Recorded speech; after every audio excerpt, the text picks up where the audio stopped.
దేవుని వాక్యం అందించడానికి మరి దైవజనులు మహేందర్ గారిని ప్రేమపూర్వకంగా నేను ఆహ్వానిస్తూ ఉన్నాను. వారు వస్తుండగా మరొకసారి మనం చప్పట్లు కొడుతూ ప్రభువుని ఘనపరుస్తూ సమయాన్ని దేవుని పరిశుద్ధ నామానికి మహిమ కలుగునుగాక. హల్లెలూయా. మరలా చూద్దాం, హల్లెలూయా. ఇంకొద్ది గట్టిగా చేద్దాం, హల్లెలూయా.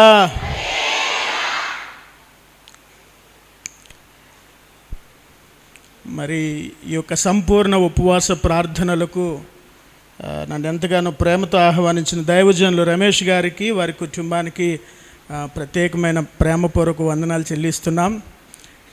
వాస్తవానికి నన్ను పిలవాలి అన్న ఆలోచన రమేష్ అయ్య గారిది కాదు, అది సహోదరుడు వెస్లీకి వచ్చిన ఆలోచన. మరి అది స్టేట్లో వచ్చిన ఆలోచన సెంట్రల్కి చెబితే మరి సెంట్రల్ ఏం చేసిందంటే ఇంటర్నేషనల్కి ఫోన్ చేశారన్నమాట. ఇక అక్కడి నుంచి నాకు ఒరిస్సా ఫోన్ వచ్చింది.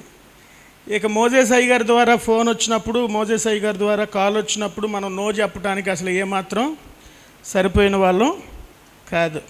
సో దైవ సేవకులతో మరి దాదాపుగా 24 సంవత్సరములు మరి మోజేస్ అయ్య గారి ద్వారా, మోజేస్ అయ్య గారి దగ్గర మరి ఉండి మరి వాక్యం నేర్చుకుని మరి వారు పంపించిన బైబిల్ స్కూల్కి వెళ్ళి చదువుకొని వారి నాయకత్వంలో నేను కూడా ఉన్నాను అని చెప్పటానికి, వారు నా ఆత్మీయ తండ్రి అని చెప్పటానికి నేను ఎంతగానో ఇష్టపడతాను.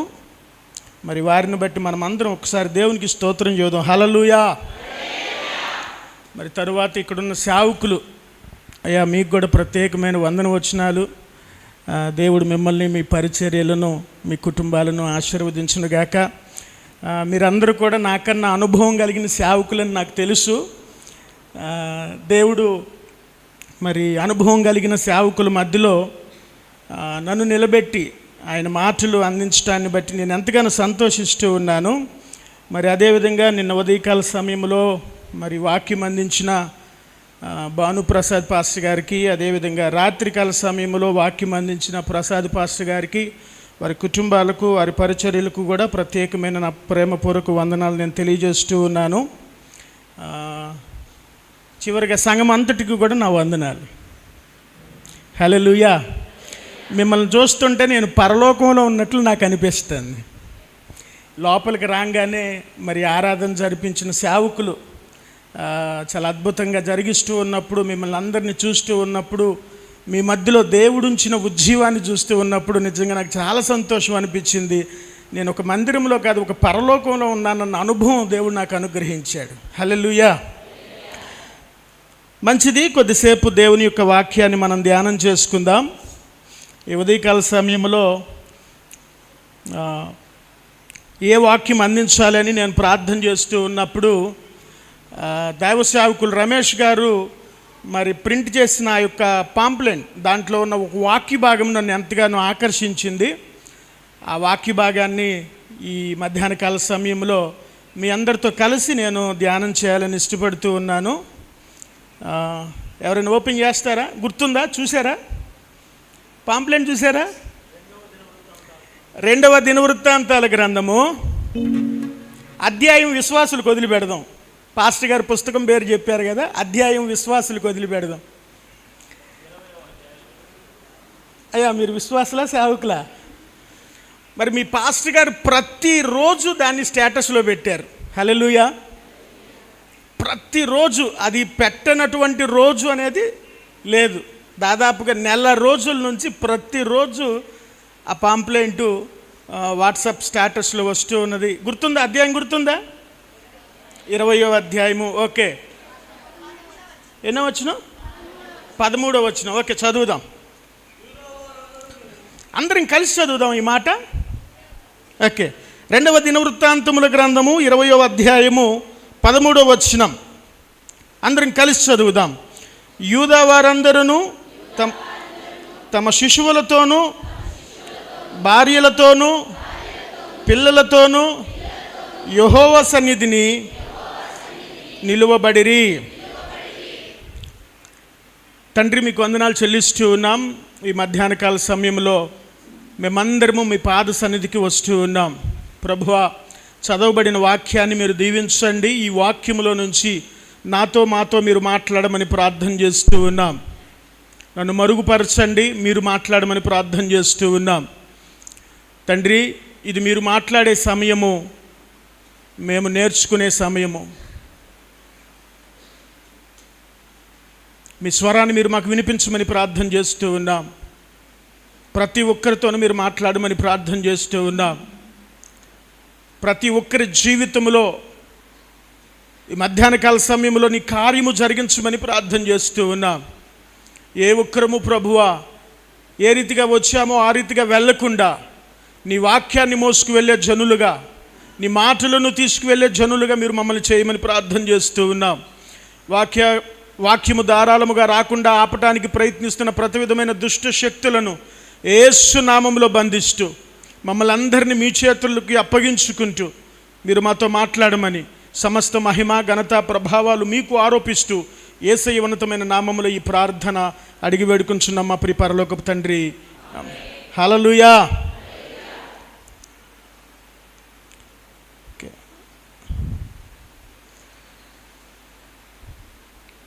ఉపవాస ప్రార్థనలో వాస్తవానికి ప్రార్థన ఎక్కువ ఉండాలి, వాక్యం తక్కువ ఉండాలి. కాబట్టి ఎక్కువ సమయం ప్రార్థన చేద్దాం. నేను ఒక చిన్న వర్తమానాన్ని నేను మీతో పంచుకుంటాను. చిన్న వర్తమానం అంటే ఒక 2 గంటలు. ఓకే, చిన్న వర్తమానం అంటే నా దృష్టిలో ఒక 2 గంటలు. ఎందుకంటే నేను బైబిల్ స్కూల్లో టీచ్ చేస్తూ ఉంటా. సో కనీసం 3 గంటలు ఆపకుండా, బ్రేక్ ఇవ్వకుండా బోధించడం అనేది అలవాటు అయిపోయిన విషయం అన్నమాట. కానీ ఇది సంఘం కాబట్టి, మరి మీ సేవకులు నన్ను ఫస్ట్ టైం పిలిచారు కాబట్టి నేను కొద్దిగా జాగ్రత్తగా ఉండి నన్ను నేను తగ్గించుకుని సాధ్యమైనంత వరకు తక్కువ టైంలోనే దేవుడు మరి మన కొరకు పొంది ఉంచిన విషయాలన్నిటిని మనం కలిసి నేర్చుకుందాం. హల్లెలూయా. దినవృత్తాంతాల గ్రంథము 20వ అధ్యాయము 13వ వచనములో మనం ఒక మాట చదువుకున్నాము. యూదా వారందరూ తమ శిశువులతోనూ, ఉందా మాట మీ బైబిల్లో? శిశువులంటే ఏంటి? నేను ముందే చెప్పాను, నేను బైబిల్ స్కూల్ టీచర్ని. నేను ఎక్కువ ప్రశ్నలు అడుగుతాను, మీరు సమాధానం చెప్పాలి. ఓకే, శిశువులంటే ఏంటి? ఎవరు? నెలల పిల్లలు. వావ్. ఓకే, శిశువులతోనూ భార్యలతోనూ పిల్లలతోనూ యెహోవా సన్నిధిని నిలవబడిరి. అక్కడ శిశువులు అని రాయబడింది, తర్వాత పిల్లలు అని కూడా రాయబడింది. ఒక రకంగా చెప్పాలంటే కుటుంబం అంతా, దాన్ని షార్ట్ ఫామ్లో మనం చెప్పుకుంటే కుటుంబం అంతా కూడా యెహోవా సన్నిధిన నిలవబడిరి. ఈ మధ్యాహ్న కాల సమయంలో దేవుడు నాకు ఇచ్చిన ఆలోచన ఏంటంటే, యెహోవా సన్నిధిన నిలవబడితే, యెహోవా సన్నిధిలో నిలవబడితే, యెహోవా సన్నిధిలో మనం ఉంటే జరిగే కొన్ని ఆశీర్వాదాలు ఈ మధ్యాహ్న కాల సమయంలో మనం అందరము కలిసి నేర్చుకుందాం. అయితే వీరు యెహోవా సన్నిధికి రావడానికి గల కారణం ఏంటి? అసలు వీళ్ళ జీవితంలో ఏం జరుగుతున్నది? అప్పుడున్న పరిస్థితులు ఏంటి? అసలు వీళ్ళు ఎవరు, ఎక్కడి వారు? ఆ విషయాలు కొన్ని ముందు మనము ధ్యానం చేసుకుని తర్వాత ఇది ఎందుకు చెప్పబడిందో, వీళ్ళ పరిస్థితి ఏందో ఈ వాక్యం దగ్గరకు వచ్చి మనం ధ్యానం చేసుకుంటూ ముందుకు వెళ్దాం. అయితే యూదావారు అనే మాటను మనం చూస్తూ ఉన్నాం. యూదావారు, ఇశ్రాయేలు వారు 2 రాజ్యాలు అన్నమాట ఇవి. ఇశ్రాయేలు ప్రజలు మాకు దేవుడు కావాలి, మాకు రాజు కావాలి అని దేవుడికి ప్రార్థన చేసినప్పుడు దేవుడు వారికి రాజునిచ్చాడు. దేవుడు మొట్టమొదటికి ఇచ్చిన రాజు పేరేంటి? సౌలు రాజు. వావ్, నా స్టూడెంట్ బాగా చెప్తున్నాడు. ఇక నేను బైబిల్ స్కూల్లోకి వచ్చేసి నన్ను ఫీలింగ్ వచ్చేసింది, సంతోషం. సో మొదటి రాజు ఎవరు? సౌలు రాజు. ఎన్ని సంవత్సరాలు ఆయన పరిపాలించాడు? 40 సంవత్సరాలు. తర్వాత రాజు ఎవరు?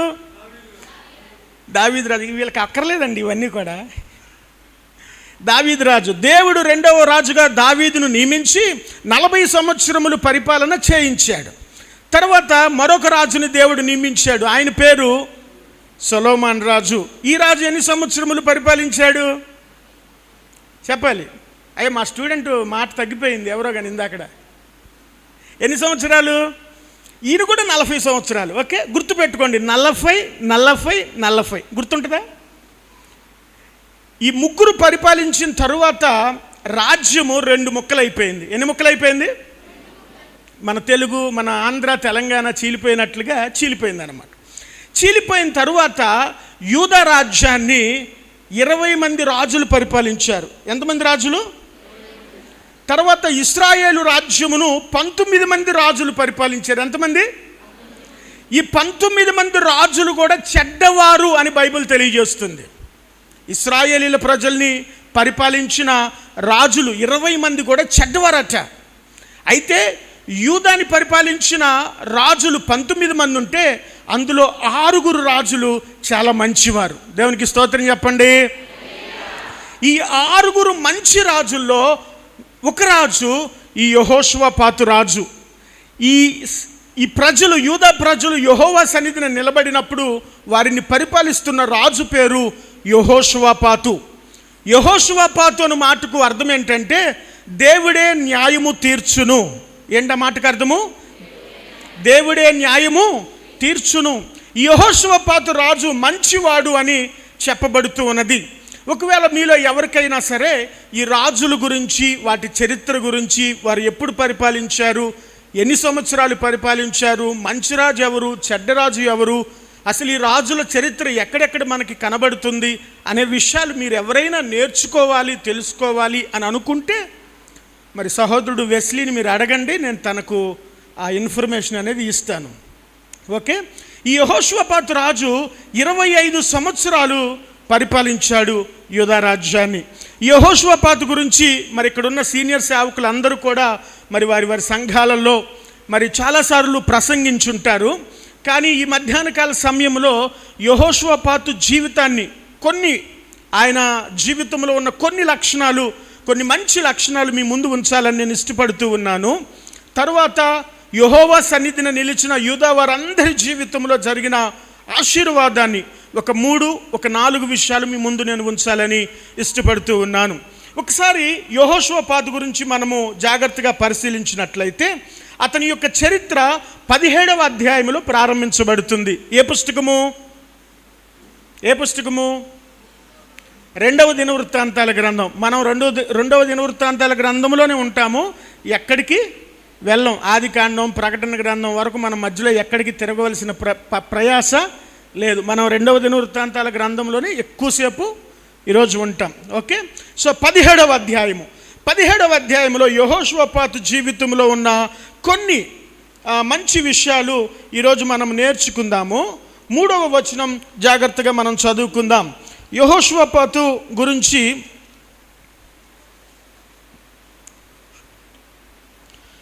17వ అధ్యాయము 3వ వచనాన్ని మనం చూద్దాం. యెహోషువపాతు తన తండ్రి అయిన దావీదు ప్రారంభ దినములు, ఆ మాటను గుర్తుపెట్టుకోండి.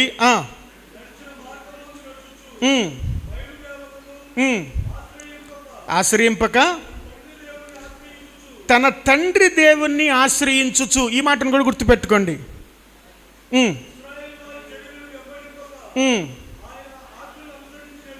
నడిచెను. చాలు. ఇక్కడ 2 మాటలు మనకి యెహోషువపాతు గురించి మనకు చెప్పబడుతుంది. అందులో ఒకటేంటంటే అతడు తన తండ్రి అయిన దావీదు ప్రారంభ దినములలో నడిచిన మార్గమందు నడిచాడట.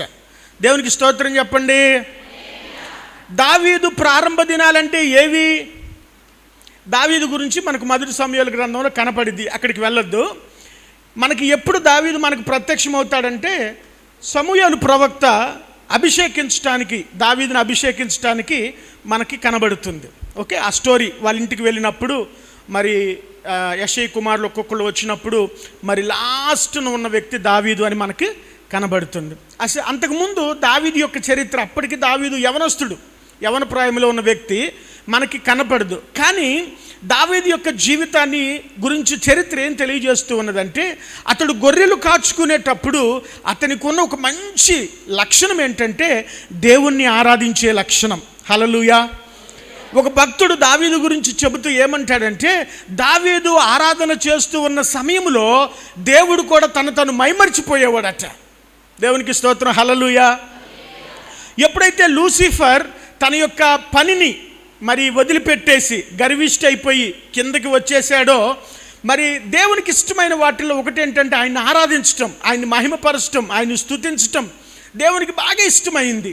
అయితే ఆ కార్యక్రమాన్ని జరిగించే వాళ్ళకి ఎవరు లేకపోయినటువంటి పరిస్థితుల్లో దావీదు లేచి నిలబడి దేవుణ్ణి ఆరాధించటం. దావీదు దగ్గర అనేక రకమైన వాయిద్యాలు ఉండేయట.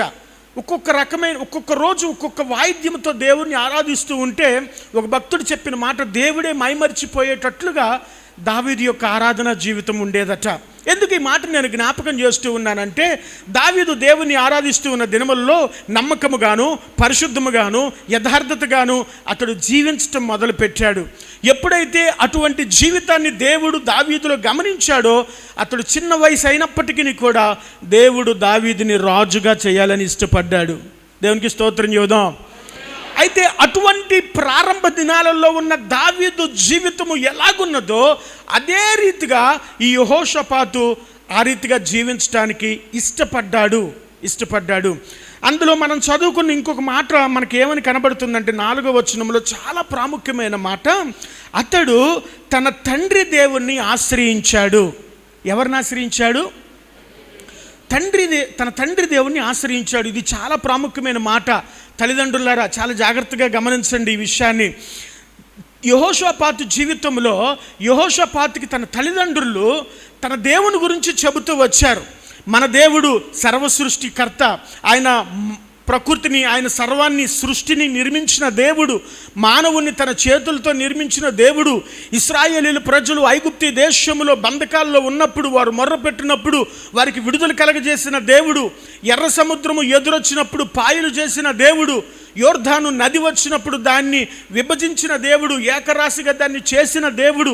శత్రు సైన్య సమూహాలు వచ్చినప్పుడు వారందరినీ మరి జయించి ఎదురించి ఇశ్రాయేలీల పట్ల నిలబడిన దేవుడు, ఇశ్రాయేలీల పక్షమున నిలబడిన దేవుడు. ఈ విషయాలన్నీ కూడా తన తల్లిదండ్రుల దగ్గర నుంచి నేర్చుకున్నాడు యెహోషాపాతు. దేవునికి ఒకసారి స్తోత్రం చెప్పండి.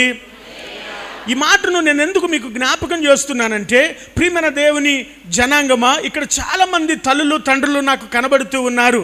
తల్లిదండ్రులుగా ఉన్న మనము పిల్లలకు చెప్పవలసిన బాధ్యత మనది. తల్లిదండ్రులుగా ఉన్న మన జీవితాలలో మనకి ఇవ్వబడిన పిల్లలకు దేవుని గురించి మనము చెప్పకపోతే, దేవుడు మన జీవితాల్లో చేసిన ఆ అద్భుతముల గురించి సాక్ష్యములు మనము చెప్పకపోతే వారు దేవుణ్ణి తెలుసుకోలేరు. ఏలీ కుమారుల గురించి సమూయేలు గ్రంథంలో చెప్పబడిన ఒక మాట ఏంటంటే, వారు దేవునిని ఎరగక మిక్కిలి దుర్మార్గులై ఉండిరి అనే మాటను చూస్తూ ఉంటారు. ఏలీ తన కుమారులకి దేవుని గురించి చెప్పటంలో ఫెయిల్ అయ్యాడు. He was a failure father. కాబట్టి వాళ్ళు దేవునిని ఎరగక దుర్మార్గులైరి అనే మాటను మనం చూస్తాం. ఇక్కడ ఉన్న తల్లిదండ్రులందరికీ కూడా నా చేతులు జోడించి నేను మీకు తెలియజేస్తూ ఉన్నాను, మీ పిల్లల విషయంలో చాలా జాగ్రత్తగా ఉండండి. మీ పిల్లల విషయంలో, వారి జీవితంలో దేవుని గురించి మీరు వారికి చెప్పండి. పిల్లలకు ఫస్ట్ సువార్థికుడు ఎవరు అని అంటే తండ్రి అయి ఉండాలి, లేకపోతే తల్లి అయి ఉండాలి. పిల్లలకు దేవుని గురించి చెప్పవలసిన బాధ్యత తల్లిదండ్రులది. వారి ప్రారంభ దినాలలో దేవుని గురించి చెప్పవలసిన బాధ్యత తల్లిదండ్రులది. ఈనాడు అనేక మంది క్రైస్తవ తల్లిదండ్రులు వారి పిల్లలకు చెప్పే విషయంలో, దేవుని గురించి ప్రకటించే విషయంలో, దేవుడు వారి జీవితంలో చేసిన కార్యములను చెప్పే విషయంలో ఫెయిల్ అవుతూ ఉన్నారు. అందుకనే వారు కుటుంబానికి, సంఘానికి ఎంతగానో దూరముగా, భారంగా వారు ఉంటూ ఉన్నారు. ఈ సమయంలో నేను మీకు యోబుని జ్ఞాపకం చేయాలని ఇష్టపడుతూ ఉన్నాను. యోబు తన పిల్లల విషయమై అరుణోదయమున లేచి, ఆ మాట యోబు గ్రంథంలో మనం చూస్తాం. తన బిడ్డల కొరకు అరుణోదయమున లేచి యెహోవా సన్నిధిలో ఉండేవాడట. తెల్లవారుజామున యెహోవా సన్నిధిలో ఉండేవాడట. పిల్లల విషయమై దేవునికి బలులు అర్పించేవాడు, ప్రార్థన చేసేవాడని వాక్యం తెలియజేస్తూ ఉన్నది. ప్రియమైన దేవుని జనాంగమా, తల్లిదండ్రులారా, మీ పిల్లల విషయంలో మీరు జాగ్రత్తగా ఉండండి. వారికి దేవుని గురించి చెప్పవలసిన బాధ్యత మీదే.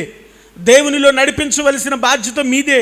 వారు దేవునిలో ఎదుగుటకు చేయవలసిన ప్రతి కృషి కూడా అది మీదే. సేవకుడు కానీ సేవకురాలు కానీ వారు తరువాత వచ్చేవారు. ఫస్ట్ పిల్లలకు చెప్పవలసిన బాధ్యత తల్లిదండ్రుల మీద ఉన్నది. అందుకనే దేవుడు ఇశ్రాయేలీయుల ప్రజలతో అంటాడు, ద్వితీయోపదేశ కాండము 6వ అధ్యాయము 6-7 వచనాలు మనము చదివితే ఒక్కసారి ఆ మాటను చదువుదాము. అది చాలా ప్రాముఖ్యమైన వచనం కాబట్టి ఒక్కసారి ఆ మాటను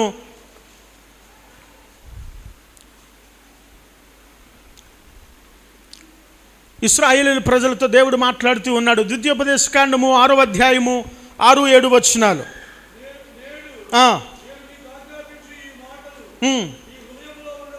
నీ హృదయంలో ఉండాలి. ఈ మాటలు ఎక్కడ ఉండాలి? తల్లిదండ్రులారా మీ హృదయాలలో ఉండాలి. ఏమని చెప్తూ ఉన్నాడు? నీవు నీ కుమారులకి, తెలుగు బైబిల్లో కుమారులు అని రాయబడింది, కానీ ఇంగ్లీష్ బైబిల్లో కానీ హీబ్రూ బైబిల్లో కానీ చిల్డ్రన్ అంటే పిల్లలు అనే మాటను మనం చూస్తాం. వాటిని అభ్యసింపజేసి నీ ఇంట కూర్చుండినప్పుడును, త్రోవను నడుచునప్పుడును, పండుకున్నప్పుడును, లేచునప్పుడును వాటిని గూర్చి మాటలాడవలెను. దేవునికి స్తోత్రం చెప్పండి. ఇశ్రాయేలీల తల్లిదండ్రులకి దేవుడు తెలియజేస్తున్న మాట ఏంటంటే, మీ బిడ్డలు కూర్చున్నప్పుడు మీరు వాళ్ళకి వాక్యం చెప్పాలి, వారు లేచినప్పుడు మీరు వాక్యం చెప్పాలి, వారు ఈవెన్ పడకల మీద ఉన్నప్పుడు వారికి వాక్యం చెప్పాలి, వారు త్రోవలో నడుస్తూ ఉన్నప్పుడు వారికి వాక్యం చెప్పాలి.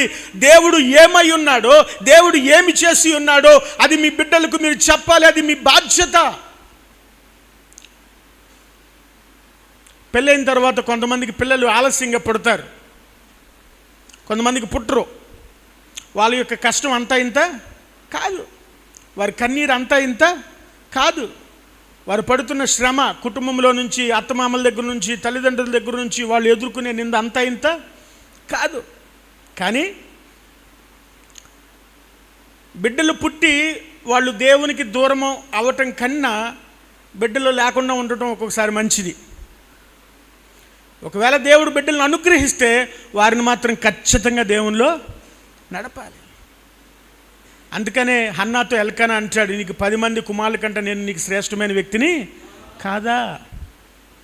హన్నా ప్రార్థన చేస్తుంటుంది, దేవా నాకు కొడుకివ్వు, దేవా నాకు కొడుకివ్వు అని ప్రార్థన ప్రతి సంవత్సరం కూడా మందిరంలోకి వెళ్ళి ప్రార్థన చేస్తూ ఉంటుంది.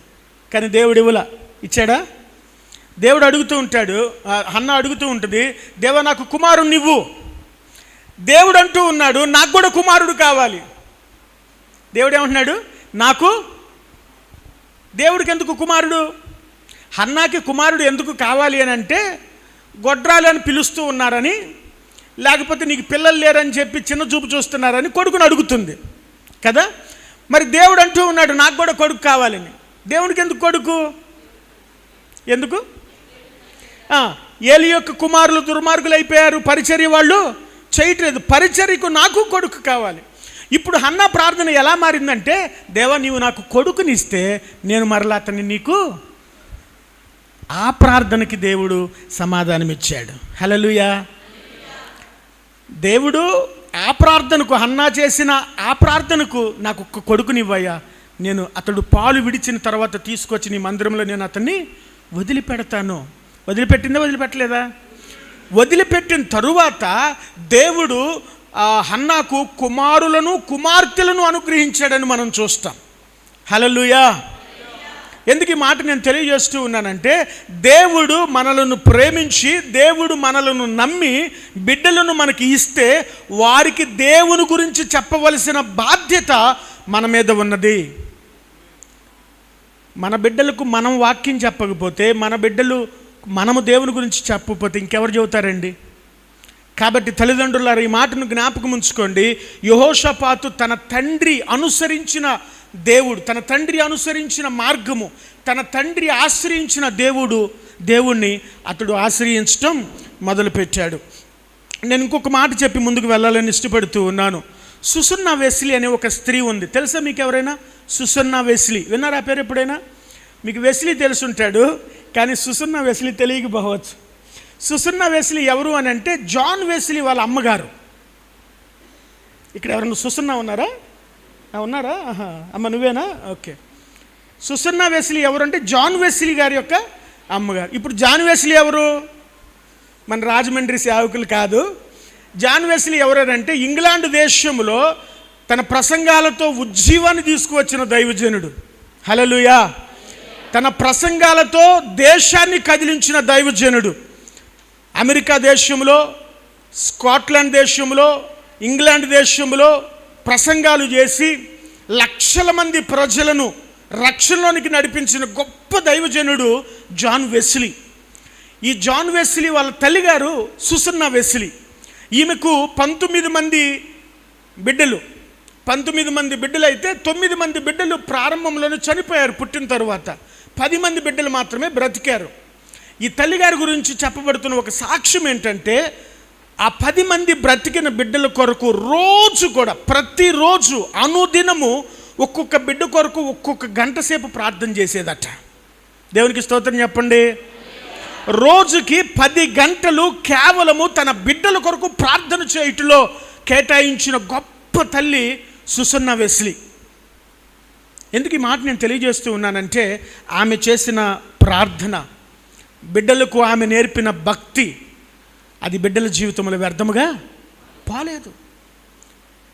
జాన్ వెస్లీని ప్రపంచ సువార్తీకరణలో ఒక గొప్ప దైవజనుడు అనే పేరు. ఓల్డ్ మిషనరీ బయోగ్రఫీస్లో జాన్ వెస్లీకి ఉన్న ఆ స్థాయి అనేది చాలా గొప్పది.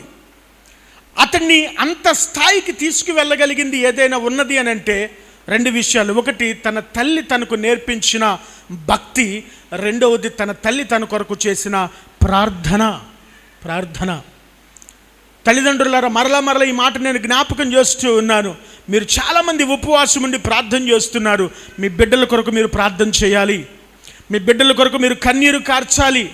మీ బిడ్డలు దేవుణ్ణి ఘనపరిచేవారిగా, దేవుని సేవ చేసేవారిగా, దేవుని పరిచారకులుగా, దేవుణ్ణి నమ్ముకుని దేవుణ్ణి స్తుతించే బిడ్డలుగా మీ బిడ్డలు ఉండాలని నేను ఎంతగానో ఆశిస్తూ ఉన్నాను. దేవుడు కూడా వాటిని ఆశిస్తూ ఉన్నాడు. హల్లెలూయా.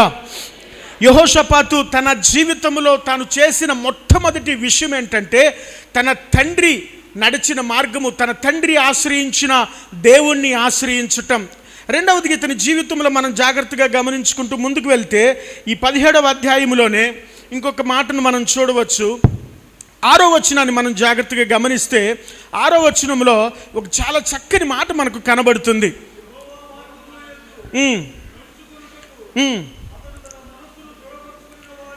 ఈ మాటను గుర్తుపెట్టుకోండి. తన మనస్సును దృఢపరుచుకొనిన వాడై ఉన్నత స్థలములను, దేవతా స్తంభములను యూదాలో నుండి తీసివేసును. హల్లెలూయా. ఇది దేవునికి ఎంతో ఇష్టమైన కార్యం. అతడు చేసిన పని ఏం పని చేశాడు? ఉన్నత స్థలములను తీసివేశాడు, దేవతా స్తంభములను తీసివేశాడు. ఇశ్రాయేలీల యూదా ఇశ్రాయేలీల ప్రజలు ఆ పరిపాలనలో అక్కడ ఉన్న వాతావరణ పరిస్థితి ఏంటంటే, వారికి ఉన్నతమైన స్థలములు ఉంటూ ఉండేవి. ఉన్నతమైన స్థలములు అంటే కొద్దిగా హెచ్చుగా ఉండే ప్రాంతాలు. ఆ ప్రాంతాలలో అక్కడ విగ్రహములను, వారి దేవతలకు సంబంధించిన రూపాలను స్తంభాల మీద చెక్కి అక్కడ బలులు అర్పించడానికి వాటిని ఏర్పాటు చేస్తూ ఉండేవారు. ఉన్నతమైన స్థలములు లేకపోతే దేవతా స్తంభములు ఇవి విగ్రహారాధనకు సూచనగా ఉండేవి. అయితే యెహోషాపాతు చేసిన ఒక మంచి పని ఏంటంటే, అతడు ఎప్పుడైతే రాజ్యములోనికి, పరిపాలనలోనికి వచ్చాడో ఆ విగ్రహారాధనకి సంబంధించిన వాటిని, దేవుడు అసహించుకునే వాటిని, శపించబడిన వాటిని సమస్తమును కూడా యూదా రాజ్యములో నుంచి తొలగించాడు. ఎందుకు ఈ మాటను నేను ఇక్కడ జ్ఞాపకం చేస్తూ ఉన్నాను అనంటే, యూదా దేశంలో పరిపాలన చేయటానికి వచ్చిన వెంటనే ఆ దేశంలో ఉన్న పూర్వ కట్టడాలు, పూర్వ ఆచారాలు, సాంప్రదాయాలు, దేవునికి ఇష్టము లేనటువంటి కార్యములు, వీటన్నిటిని కూడా ఆ దేశంలో నుంచి తొలగించాలని ఇష్టపడ్డాడు. ప్రియమైన దేవుని జనాంగమా, మనలో చాలామంది ప్రభువుని తెలుసుకున్నవారు, అంటే ఫస్ట్ జనరేషన్ క్రిస్టియన్స్ అయి ఉండవచ్చు. మీలో చాలామంది ఫస్ట్ జనరేషన్ క్రిస్టియన్స్ అయి ఉండవచ్చు. నేను సెకండ్ జనరేషన్ క్రిస్టియన్. అంటే నాకు ముందు ఉన్న మా తల్లిదండ్రులు ప్రభువుని తెలుసుకున్నారు. వారికి జన్మించిన నేను తర్వాత ప్రభువుని తెలుసుకున్నాను. మా తల్లిదండ్రుల యొక్క తల్లిదండ్రులు వారు ప్రభువుని ఎరగని వారు ప్రభువుని తెలుసుకోకుండానే వారు నిద్రించారు. మా తల్లిదండ్రులు ఫస్ట్ ప్రభువుని తెలుసుకున్నారు. మేము కన్య కుటుంబంలో నుంచి ప్రభువుని తెలుసుకుని, ప్రభువుని నమ్ముకుని జీవిస్తూ ఉన్న ప్రజలం. ఒక అన్య కుటుంబంలో నుంచి మా తల్లిదండ్రుల్ని దేవుడు రక్షించాడు. తర్వాత నేను పుట్టాను. నాది సెకండ్ జనరేషన్. అయితే ఫస్ట్ జనరేషన్లో ఉన్న క్రిస్టియన్స్కి కొన్ని బలహీనతలు ఉంటాయి. ఏంటి ఆ బలహీనతలు అని అంటే, వారి యొక్క పూర్వపు ఆచారాలు కానీ వారి పూర్వపు సాంప్రదాయాల్లో కొన్ని వాటిని ఈవెన్ క్రైస్తవ్యంలోనికి కూడా వాళ్ళు తీసుకువస్తూ ఉంటారు. వాళ్ళ మాటలు ఎలాగుంటాయంటే, అయ్యో ఇది చేయకపోతే మా వాళ్ళు ఒప్పుకోరు, ఇది జరిగించకపోతే మా వాళ్ళు ఒప్పుకోరు, వాళ్ళు బాధపడతారు, వాళ్ళని బాధ పెట్టకుండా ఉండడానికి ఇవి చేస్తూ ఉంటాం, వాళ్ళని సంతోష పెట్టడానికి ఇవి చేస్తూ ఉంటామని కొన్ని మాటలు అంటూ ఉంటారు. ప్రియమైన దేవుని జనాంగమా, మనము ప్రభువుని తెలుసుకున్న దినము మొదలుకొని ప్రభువుకి ఇష్టమైన కార్యములు మాత్రమే మనము చేయాలి. ఎవరో బాధపడతారని, ఎవరో కోప్పడతారని, ఎవరో దూషిస్తారని, ఎవరో నిందిస్తారని దేవునికి వ్యతిరేకమైన పనులు ఏవి కూడా మనము చేయకూడదు. వాక్యమునకు వ్యతిరేకమైన పనులు ఏది మనము చేయకూడదు. శపితమైన వాటిని వేటిని కూడా మన దగ్గర ఉంచుకోవటానికి వీలు లేదు. దేవునికి ఇష్టం లేని వాటిని వేటిని కూడా మన దగ్గర ఉంచుకోవటానికి కానీ మన ఇంటిలో ఉంచుకోవటానికి కానీ వీలు లేదు. వాక్యానుసారమైన జీవితాన్ని జీవించినప్పుడు మాత్రమే దేవుడు మన యందు సంతోషిస్తాడు. దేవునికి స్తోత్రం చెప్పండి. మీ అందరికీ రాహేలమ్మ గారు బాగా తెలుసా? ఎవరు? రాహేలమ్మ గారు ఎవరు అని అంటే, ఇక్కడ సహోదరి రాహేలమ్మ గారు అని చెబుతుంది. రాహేలమ్మ గారు ఎవరు అని అంటే రాహేలమ్మ గారు అని చెప్పకూడదు, ఆమె ఎవరు అని చెప్పాలి. ఎవరు ఆమె? యాకోబు భార్య. ఎన్నో భార్య? మొదటి భార్య. ఓకే. దేవుడు యాకోబు లాబాను దగ్గర నివసిస్తూ ఉన్న దినాలలో రాహేలును చూశాడు. ఎవరిని చూశాడు? ఇష్టపడి రాహేల్ని పెళ్లి చేసుకోవాలని లాబాను దగ్గరికి వెళ్ళి, మామయ్య మీ అమ్మాయిని నాకు ఇవ్వు, నేను పెళ్లి చేసుకుంటాను. సరే ఇస్తాను, కానీ నువ్వు 7 సంవత్సరాలు నా దగ్గర పని చేయమన్నాడు. చేశాడా? చేసిన తర్వాత వివాహం చేశాడు లాబాను. చేశాడు. వివాహం జరిగిపోయింది. తెల్లారింది. మొహం చూసేసరికి ఆమెది రాహేలు మొహం. ఎవరి మొహం? లేయ మొహం. మాకు ఆరోగ్యం బాగుండదు, జబ్బు కళ్ళు కలిగిందని వాక్యం తెలియదు. పాపం ఆరోగ్యం కూడా ఆమెకి మోసం చేశాడా? ఎవరు చేశారు మోసం? లాబాను చేశాడు. ఎదురుమండి మోజేస్ అయ్య గారు యూట్యూబ్లో ఒక మంచి వర్తమానం ఉంది, మీరు వినండి. తర్వాత యాకోబు మోసపోయాడు కానీ ఎవరిని కూడా మోసం చేయలేదు. పాపం లాబాను మోసం చేశాడా లేదా? లాబాను మోసం చేశాడు. తర్వాత మరలా వచ్చి అడిగినప్పుడు, సరేలే ఏదైతే ఏదైంది, ఇంకొక 7 సంవత్సరాలు చెయ్యి, చిన్న అమ్మాయిని కూడా నీకు ఇస్తాను అన్నాడు. చేశాడా? ఆ మాటలు చదువుతున్నప్పుడు యాకోబు రాహేలును ఎంత ప్రేమించాడో నాకు అర్థమైంది. రాహేలు కోసం ఎన్ని సంవత్సరాలు కొలువు చేశాడు? 14 సంవత్సరాలు. చాలా లాంగ్ పీరియడ్ కదా. 14 సంవత్సరాలు అంటే సామాన్యమైన విషయం. యాకోబు రాహేల్ని ఎంతగా ప్రేమించాడో. 14 సంవత్సరాలు అయిపోయినాయి. అప్పుడు రాహేల్ని పెళ్లి చేసుకున్నాడు. తర్వాత లాబాను దగ్గర నుంచి వచ్చేస్తూ రాహేలు ఒక పని చేసింది. ఏం పని చేసింది? తండ్రి విగ్రహాలను 31వ అధ్యాయంలో మనం చూస్తాం. తీసుకువచ్చింది. తర్వాత ఆ విగ్రహాల కోసం లాబాను వెనకాల మరలా పరిగెత్తుకుంటూ వచ్చాడు. వచ్చినప్పుడు ఆ విగ్రహాలను రాహేలు దాచిపెట్టేసింది. ఎక్కడ దాచిపెట్టింది? వంటి సామాగ్రిలో దాచిపెట్టి దాని మీద కూర్చుని, నాన్న నువ్వు ఇటు రాబాక, నువ్వు నన్ను ముట్టుకోకూడదు, కొద్దిగా దూరంగా ఉండని చెప్పి అబద్ధం చెప్పి వాటిని దాచిపెట్టింది. వేటిని దాచిపెట్టింది? విగ్రహాలను అవి తెచ్చుకుంది. వాటిని విడిచిపెట్టి రావడానికి తనకు మనస్సు రాలేదు. ఈవెన్ భార్య కూడా మోసం చేసిందండి యాకోబుని. యాకోబుకి ఆ విషయం తెలియదు అనే మాట మనకి బైబిల్ గ్రంథంలో రాయబడుతుంది. అయితే ఇక్కడ ఇంకో విషయం ఏంటంటే, 31వ అధ్యాయం చివరి వచనాలలో ఈ పనంతా రాహేలమ్మ గారు చేస్తే 35వ అధ్యాయం వచ్చేసరికి రాహేలమ్మ గారు బక్కిడి తన్నేశారు. పెద్దామె ఎవరండి? లేయా బ్రతికే ఉంది, కానీ చిన్నామి చచ్చిపోయింది. తర్వాత అక్కడ ఇంకొక మాట రాయబడింది ఏంటంటే, వేదన పడుతూ చనిపోయిందంట. ప్రసవ వేదన పడి కొడుకుని, ఆ ప్రసవ వేదనలో వేదన పడుతూ చనిపోయింది. లేయ వేదన పడుతూ చనిపోలే, మంచి మరణం వచ్చింది ఆమెకి. మూడో విషయం, ఈమెను ఎక్కడ పాతి పెట్టారని మనం చూస్తే రాహేలమ్మని వాళ్ళు వెళుతూ ఉన్నారు బెత్లెహేముకి, మార్గములు వెళుతుండే మార్గమున పాతి పెట్టేశారంట. ఎక్కడ పాతి పెట్టారు?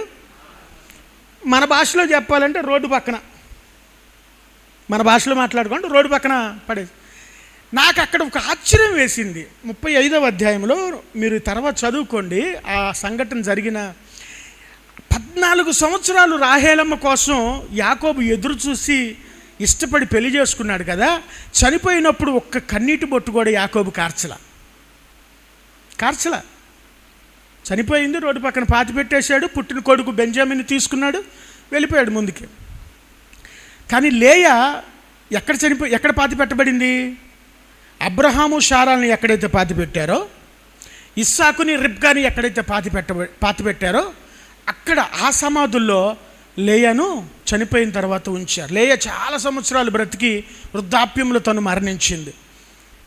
యాకోబు రాహేలమ్మను పెళ్లి చేసుకున్న తర్వాత పట్టుమని 10 సంవత్సరాలు కూడా తనతో కాపురం చేయలే. శపించబడినది తన దగ్గర ఉన్నది, అబద్ధమాడింది, భర్తను మోసం చేసింది, తన ఆచారం, తన పూర్వ విధానాలను తను వదిలిపెట్టలేకపోయింది, వాటన్నిటిని ఉంచుకుంది. మార్గ మధ్యలోనే తను చనిపోయింది. మనకేం జ్ఞాపకం వస్తుందంటే, ఈ మాటలు మనం ధ్యానం చేసుకుంటూ ఉన్నప్పుడు మనము విడిచిపెట్టవలసింది విడిచిపెట్టేసేయాలి, దాన్ని పట్టుకుని ముందుకు వెళ్ళకూడదు. మనము ఒకటి వద్దు అనుకుని మనం వచ్చేసాం. మనకు ఇది వద్దు అని మనం వచ్చేసిన తర్వాత మనం అక్కడికి వెనక్కి తిరిగి వెళ్ళి చూడటానికి వీలు లేదు. దేవుని వాక్యము ఏది చెబుతుందో దాన్నే జరిగించాలి. కానీ మనుషుల మాటను పట్టుకుని, వారి ఆచారాలు పట్టుకుని, వారి సాంప్రదాయాలు పట్టుకుని మనం ముందుకు వెళితే అది ఆశీర్వాదము కాదు అని రాహేలమ్మ జీవితం ద్వారా దేవుడు మనకి ఈరోజు తెలియజేస్తూ ఉన్నాడు. యెహోషాపాతు గురించి ఇంకొక విషయం నేను మీకు చెప్పి ముందుకు వెళ్ళాలని ఇష్టపడుతూ ఉన్నాను. యెహోషాపాతు చేసిన 3వ మంచి పని ఏంటంటే, నాకు ఇతడు ఒక గొప్ప వ్యక్తిగా కనబడతాడు. ఈ వచనాలు చదువుతూ ఉన్నప్పుడు 17వ అధ్యాయంలో 7వ వచనం నుంచి 11వ వచనం వరకు మనం జాగ్రత్తగా చదివితే, మీరు చదవక్కర్లేదు, తర్వాత ఇంటికి వెళ్ళి చదువుకోండి. 3వ విషయం, యెహోషాపాతు జీవితంలో నుంచి మనం నేర్చుకోవాల్సిన ఒక మంచి పాఠం ఏంటంటే, 16 మంది వ్యక్తులను అతడు ఏర్పాటు చేసి దేవుని ధర్మశాస్త్రాన్ని వారికి ఇచ్చి యూదా పట్టణములన్నిటిలో కూడా ప్రకటించమని, బోధించమని యెహోషాపాతు వాళ్ళకి తెలియజేశాడు. దేవునికి స్తోత్రం చెప్పండి. యెహోషాపాతు ఒక రాజు అయి ఉన్నప్పటికీ కూడా సువార్తీకరణ ఆయన అప్పుడే చేయించాడు. మనం సువార్తీకరణ ఇప్పుడు మాట్లాడుకుంటూ ఉంటాం కానీ, సువార్త గురించి ఇప్పుడు మాట్లాడుకుంటూ ఉంటాం కానీ, టీచింగ్ విషయం, బోధల విషయం ఇప్పుడు మాట్లాడుకుంటూ ఉంటాం కానీ అప్పుడే యెహోషాపాతు ఉన్న దినాలలోనే ఆ రాజు చేసిన మంచి పని ఏంటంటే, 16 మంది, వాళ్ళ పేర్లు కూడా అక్కడ రాయబడ్డాయి. మీరు 7 నుంచి 10 వచనాలు చదివితే 16 మంది వ్యక్తులను నిలబెట్టి, పెద్దలను నిలబెట్టి, ఆ మాట ఉంటుంది, పెద్దలు, తర్వాత యాజకులు, ఆ మాట అక్కడ రాయబడుతుంది. వాళ్ళు 16 మందిని నిలబెట్టి వారి ద్వారా ధర్మశాస్త్రాన్ని, వాక్యాన్ని వారికి అందించి ఊరూరు వెళ్ళి, ఇంటింటి వెళ్ళి వారు ప్రజలకు దేవుని వాక్యాన్ని బోధించారు. ఈ మాట నేను ఎందుకు మీకు జ్ఞాపకం చేస్తూ ఉన్నానంటే, ప్రియమైన దేవుని బిడ్డలారా, ప్రస్తుతం ఉన్న దినాలలో సువార్తీకరణ అనేది ఒక నిర్లక్ష్యం చేయబడిన సబ్జెక్ట్, ఒక నిర్లక్ష్యం చేయబడిన అంశం. ఈ రోజుల్లో సువార్తీకరణ అనేది జరగట్లేదు కాబట్టి మన భారతదేశపు క్రైస్తవ్యం కానీ, లేకపోతే మన రాష్ట్రాలలో ఉన్న క్రైస్తవ్యం కానీ అభివృద్ధి చెందకపోవడానికి గల కారణం ఏంటంటే, సువార్తీకరణ అనేది జరగట్లేదు. సువార్తీకరణ ఎవరు చేయాలి? పెద్దలను ఏర్పాటు చేశాడట. మన సంఘాలలో కూడా పెద్దలు ఉంటారు కదా, సంఘాల్లో పెద్దలు ఉంటారా లేదా, కమిటీలు ఉంటారా లేదా, ఓకే, విశ్వాసులు ఉంటారా లేదా. సువార్తీకరణ ఎవరు చేయాలంటే విశ్వాసులు సువార్తీకరణ చేయాలి. ఒప్పుకుంటారు ఈ మాటకు? ఒప్పుకుంటారా?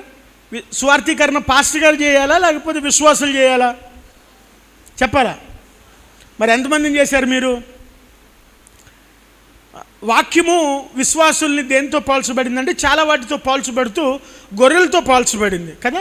యోహాను సువార్తలో కూడా చూస్తే గొర్రెలతో పోల్చబడింది. సేవకుని దేంతో పోల్చబడింది? కాపరితో పోల్చబడింది. ఇప్పుడు ఒక గొర్రె మరొక గొర్రెకి జన్మనిచ్చింది, కానీ ఒక కాపరి ఒక గొర్రెకి జన్మనిస్తాడా? చెప్పాలి మీరు. జన్మిస్తాడా? ఇవ్వడు. గొర్రెల పని ఏంటి? మరొక గొర్రెకు జన్మనివ్వటం. కాపరి పని ఏంటి? ఆ గొర్రెలను పోషించటం. దేవునికి స్తోత్రం చెప్పండి, హల్లెలూయా. ఆ యొక్క గొర్రెలను పోషించటం. అయితే విశ్వాసులుగా ఉన్నప్పుడు కొంతమందికి సువార్తీకరణ చేయవలసిన బాధ్యత సాధ్యమైనంత వరకు మన జీవితంలో ప్రభువుని అనేక మందికి తెలియవలసిన బాధ్యత ఎవరి మీద ఉన్నది అంటే అది విశ్వాసుల మీదే ఉన్నది.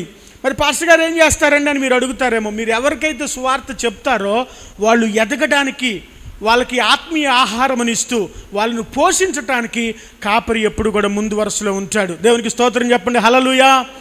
సో ఒక విశ్వాసి, ఒక భక్తుడు ఏమన్నాడంటే, నీవు రక్షణ పొందినట్లయితే నీ రక్షణ ఇంకొక వ్యక్తిని రక్షణలోనికి తీసుకురాకపోతే నీ యొక్క రక్షణకు విలువ లేదు అని అంటాడు.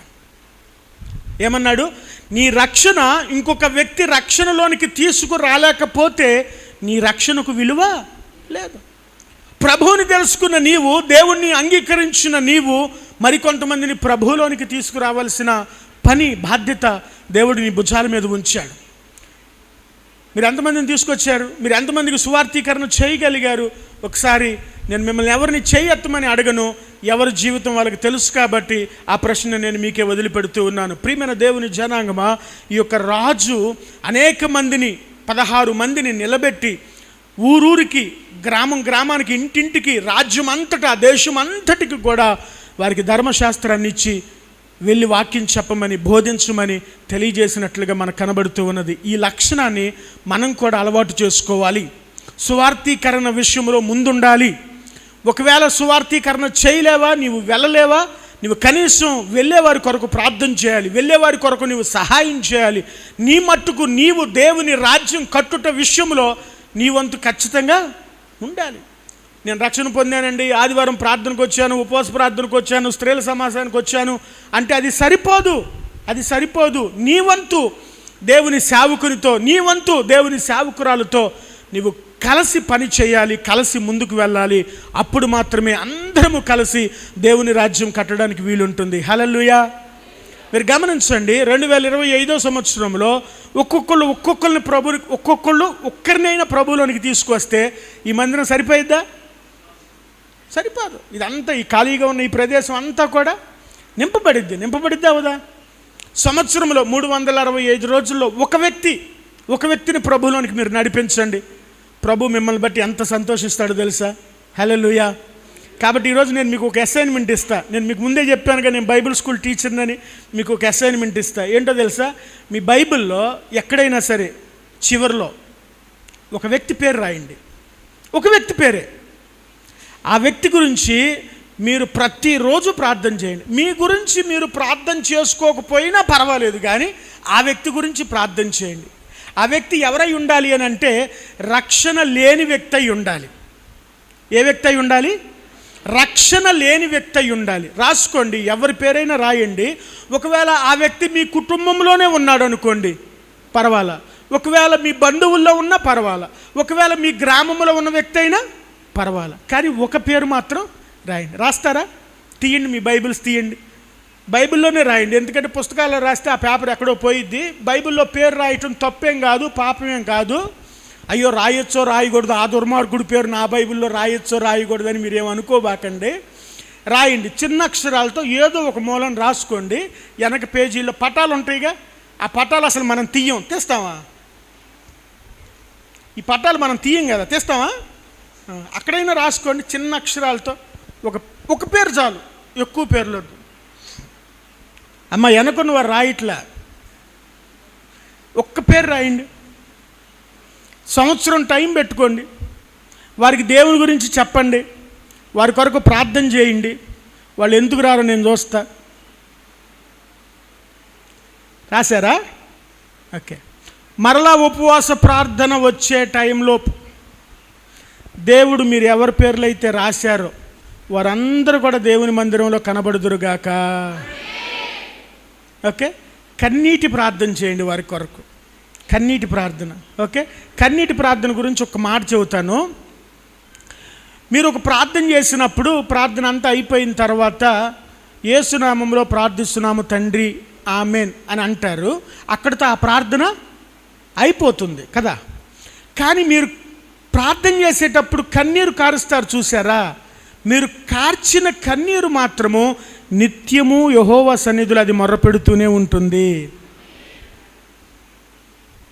అర్థమైంది ఈ మాట?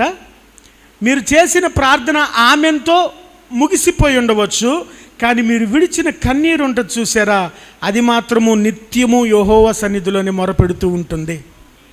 కాబట్టి కన్నీరు కరిచి వారి కొరకు మీరు ప్రార్థన చేయండి, దేవుడు ఖచ్చితంగా వారిని తీసుకొస్తాడు. మన బాధ్యత ప్రార్థన చేయటం, మన బాధ్యత సువార్త చెప్పటం, వారిని దేవుని మందిరంలో తీసుకొచ్చే బాధ్యత దేవుడిది. కాబట్టి ఒక వ్యక్తి కొరకు మీరు ప్రార్థన చేయండి, వారి కొరకు వారికి సువార్త చెప్పండి, వారిని దేవుడు ఖచ్చితంగా మందిరంలోనికి తీసుకువస్తాడు. యెహోషాపాతు జీవితంలో మొదటి విషయం మనం ఏం చూసాం, తన తండ్రి అయిన దేవుణ్ణి ఆశ్రయించాడు. ఎందుకంటే వాళ్ళు తనకి చెప్పారు దేవుడు ఎవరో, కాబట్టి మనం కూడా మన బిడ్డలకు చెప్పేవారంగా ఉండాలి. రెండవది, ఆయన చేసిన పని ఏంటంటే విగ్రహాలను, స్తంభాలను, ఉన్నత స్థలాలను మొత్తం కూడా రాజ్యంలో నుంచి తీసివేశాడు.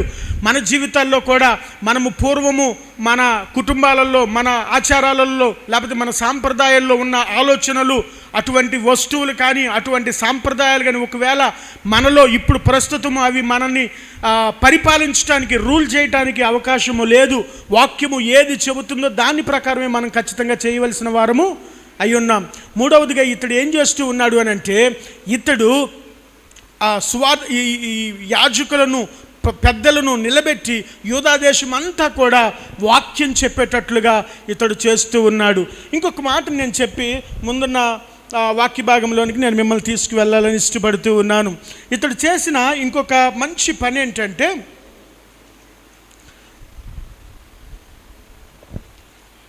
20వ అధ్యాయంలోనికి మనం వచ్చేద్దాం. ఇంకా చాలా విషయాలు ఉన్నాయి. 20వ అధ్యాయంలోనికి మనం వచ్చేసేద్దాం. 20వ అధ్యాయం మనం చదువుకున్న అధ్యాయంలోనికి మనం వస్తే మొదటి వచనంలో మనం జాగ్రత్తగా గమనిస్తే యెహోషాపాతు భయపడుతూ ఉన్నాడు. 20వ అధ్యాయంలో మనం చూస్తే అతని భయానికి కారణం ఏంటి అని మనం 1వ వచనంలో చూస్తే, 20వ అధ్యాయం 1వ వచనం, మోయాబీలు, అమ్మోనీయులు, తర్వాత మోయానీయులు వీరందరూ కూడా దండెత్తి వస్తూ ఉన్నారట. వీరందరూ దండెత్తి వస్తూ ఉన్నప్పుడు యెహోషాపాతు రాజు భయపడుతూ ఉన్నాడు. ఆ వచనాలు మనం చూస్తే ఇతడి భయానికి కారణం ఏంటంటే, మీకు నేను ఒక విషయం చెబుతాను. వాళ్ళు వచ్చి యెహోషాపాతు రాజ్యాన్ని తీసేసుకుని రాజును చంపేస్తారు అన్న భయం కాదు అతనికి. ఎందుకు అంటే తన దగ్గర కూడా చాలామంది సైనికులు, యుద్ధ ప్రావీణ్యత కలిగిన వారు ఉన్నారు. కానీ ఇతడు భయపడడానికి గల కారణం ఏంటంటే, మోయాబీలు, అమ్మోనీయులు వాళ్ళలో వ్యభిచారపు ఆత్మ అనేది బాగా సంచరిస్తూ ఉండేది. వారి చరిత్ర మనం గమనిస్తే మోయాబీలు ఎవరు, అమ్మోనీయులు ఎవరు అని మనం చూస్తే, వారు లోతు యొక్క కుమార్తెలకు పుట్టిన బిడ్డలు, సంతానము అనేది వాక్యం మనకు తెలియజేస్తూ ఉన్నది. వారిలో వ్యభిచారపు ఆత్మ, తర్వాత వారిలో మోసగించే ఆత్మ, వారు చాలా క్రూరమైన ప్రజలు. యెహోషాపాతు యొక్క భయం ఏంటంటే, ఇటువంటి భయంకరమైన ప్రజలు వచ్చి నా దేశాన్ని నాశనం చేస్తారేమో, నా ప్రజలను పాడు చేస్తారేమో, మా స్త్రీలను, మా ఆడబిడ్డలను వారు పాడు చేస్తారేమోననే భయము అతనిలో పట్టుకున్నది. అందుబట్టి అతడు భయపడుతూ అతడు ఏం చేయాలి అనే ఆలోచన చేసి అక్కడ రాయబడిన ఒక మాట, నేను యెహోవా సన్నిధిలో కనిపెడతాను, నేను యెహోవా సన్నిధిలో విచారణ చేస్తాను అని యెహోవా సన్నిధికి అతడు వస్తూ ఉన్నాడు. ఇక్కడ నేను ఒక్క విషయం చెప్పి ముందుకు వెళ్ళాలని ఇష్టపడుతూ ఉన్నాను.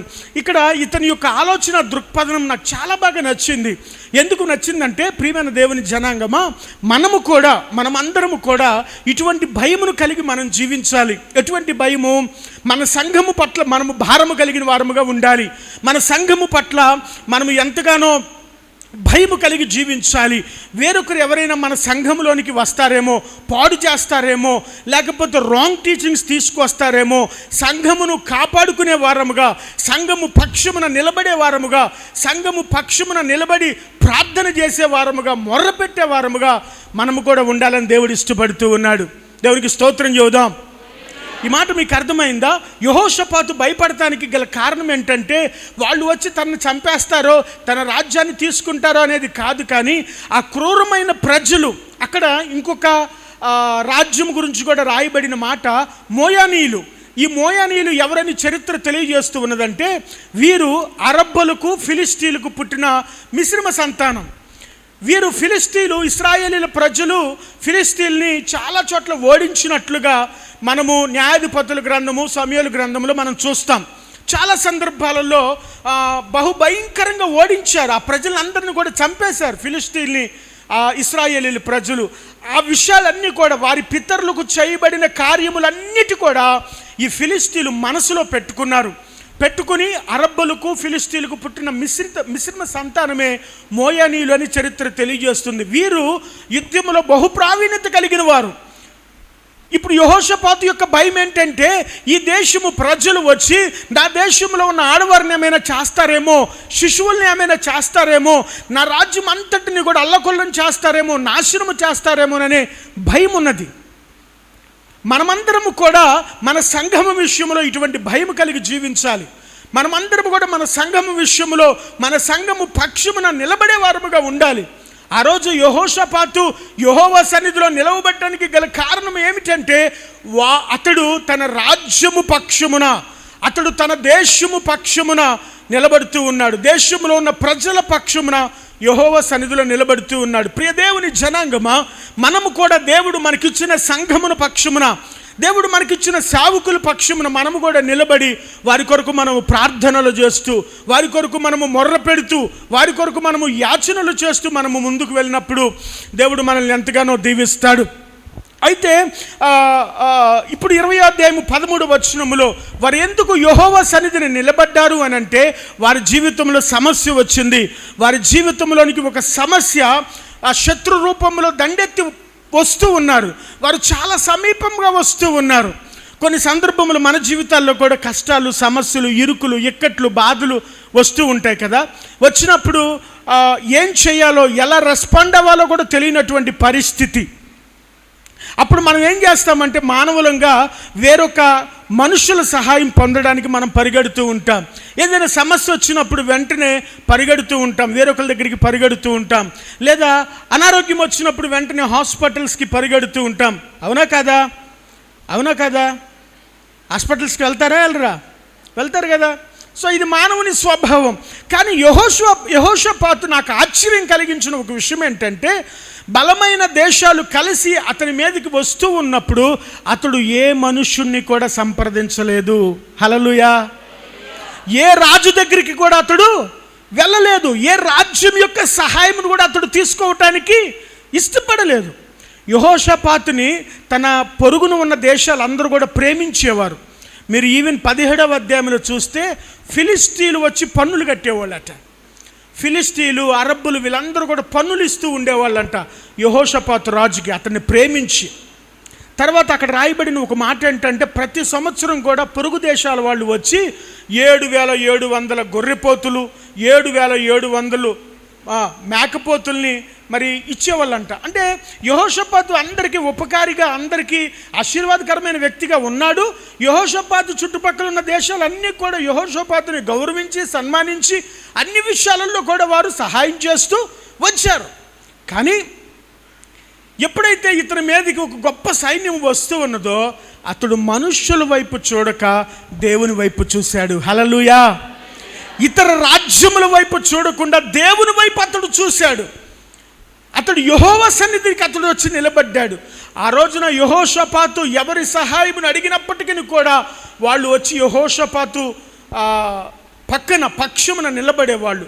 కానీ ఆ రోజు యెహోషాపాతు చేసిన ఒక పని ఏంటంటే, వారందరూ కూడా వారి శిశువులతో, బిడ్డలతో, ఆడవారితో అందరూ సమస్తము కుటుంబముగా కలిసి దేవుని సన్నిధికి వచ్చి నిలబడ్డారు. హల్లెలూయా. ప్రియమైన దేవుని జనాంగమా, దేవుని సన్నిధిలోనికి వచ్చి నిలబడితే ఏం జరిగిద్దో తెలుసా? యెహోవా సన్నిధిలో నిలబడితే ఏం జరిగిద్దో తెలుసా? యెహోవా సన్నిధిలో నిలబడటం వల్ల కలిగే ఆశీర్వాదం ఏమిటో తెలుసా? ఇదే అధ్యాయంలో కొన్ని విషయాలు మనం ధ్యానం చేసుకుందాం. 13వ వచనం నుంచి మనం కిందకు చదివితే, ప్రాముఖ్యంగా 14-15 వచనాలు మనం చూస్తే అక్కడ ఒక మాట రాయబడుతూ ఉంటుంది. ప్రాముఖ్యంగా 14వ వచనములో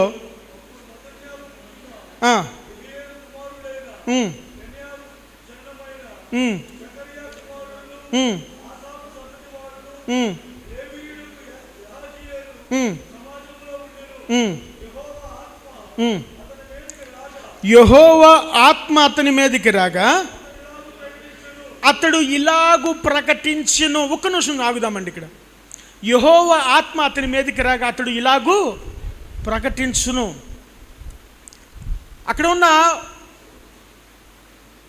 అక్కడ జరుగుతున్న విషయం మనం గమనిస్తే, దేవుని యొక్క ఆత్మ లేవీయుడకు ఒక వ్యక్తి మీదకి వచ్చిందంట. లేవీయులు ఆ టైంలో యాజకులు, మన భాషలో చెప్పుకోవాలంటే వాళ్ళు దేవుని సేవకులు. అక్కడ ఉన్న ఒక సేవకుని మీదకి యెహోవా ఆత్మ వచ్చింది. అతడు ఈ రీతిగా మాట్లాడటం ప్రారంభించాడు. మొదటి విషయం నేనేం చెప్పాలని ఇష్టపడుతూ ఉన్నానంటే, నువ్వెప్పుడైతే యెహోవా సన్నిధిని నిలబడటం నువ్వు నేర్చుకుంటావో, నువ్వెప్పుడైతే యెహోవా సన్నిధిలోనికి రావడానికి ఇష్టపడతావో, నువ్వెప్పుడైతే యెహోవా సన్నిధిని నీ కుటుంబముతో నీవు నిలబడతావో, అప్పుడు దేవుడు నీతో మాట్లాడతాడు. హల్లెలూయా. దేవుడు తన దాసుని ద్వారా మాట్లాడతాడు. మన దేవుడు మాట్లాడే దేవుడు అండి. ఆమేన్. మీ పక్కన వాళ్ళకి చెప్పండి, మన దేవుడు మాట్లాడే దేవుడు అని చెప్పండి. మన దేవుడు మాట్లాడే దేవుడు. హల్లెలూయా. ఆయన మోగవాడు, నత్తివాడు, స్పష్టంగా మాట్లాడేవాడు. నా తెలుగు మీకు అర్థం కావట్లేదేమో. ఒరిస్సాలో నేను 8 సంవత్సరాల నుంచి ఉండి తెలుగు మర్చిపోయాను చాలా వరకు. నాలాగే కాదు, దేవుడు స్పష్టంగా, దేవుడు చాలా క్లియర్గా మాట్లాడే దేవుడు. దేవుడు మనతో మాట్లాడటానికి ఇష్టపడే దేవుడు. హల్లెలూయా. దేవుడు మాట్లాడే దేవుడు మాత్రమే కాదు, మనతో మాట్లాడడానికి, కానీ కొన్నిసార్లు నేరుగా మాట్లాడకపోవచ్చు, కానీ తన దాసుల ద్వారా మాత్రం ఖచ్చితంగా. హల్లెలూయా.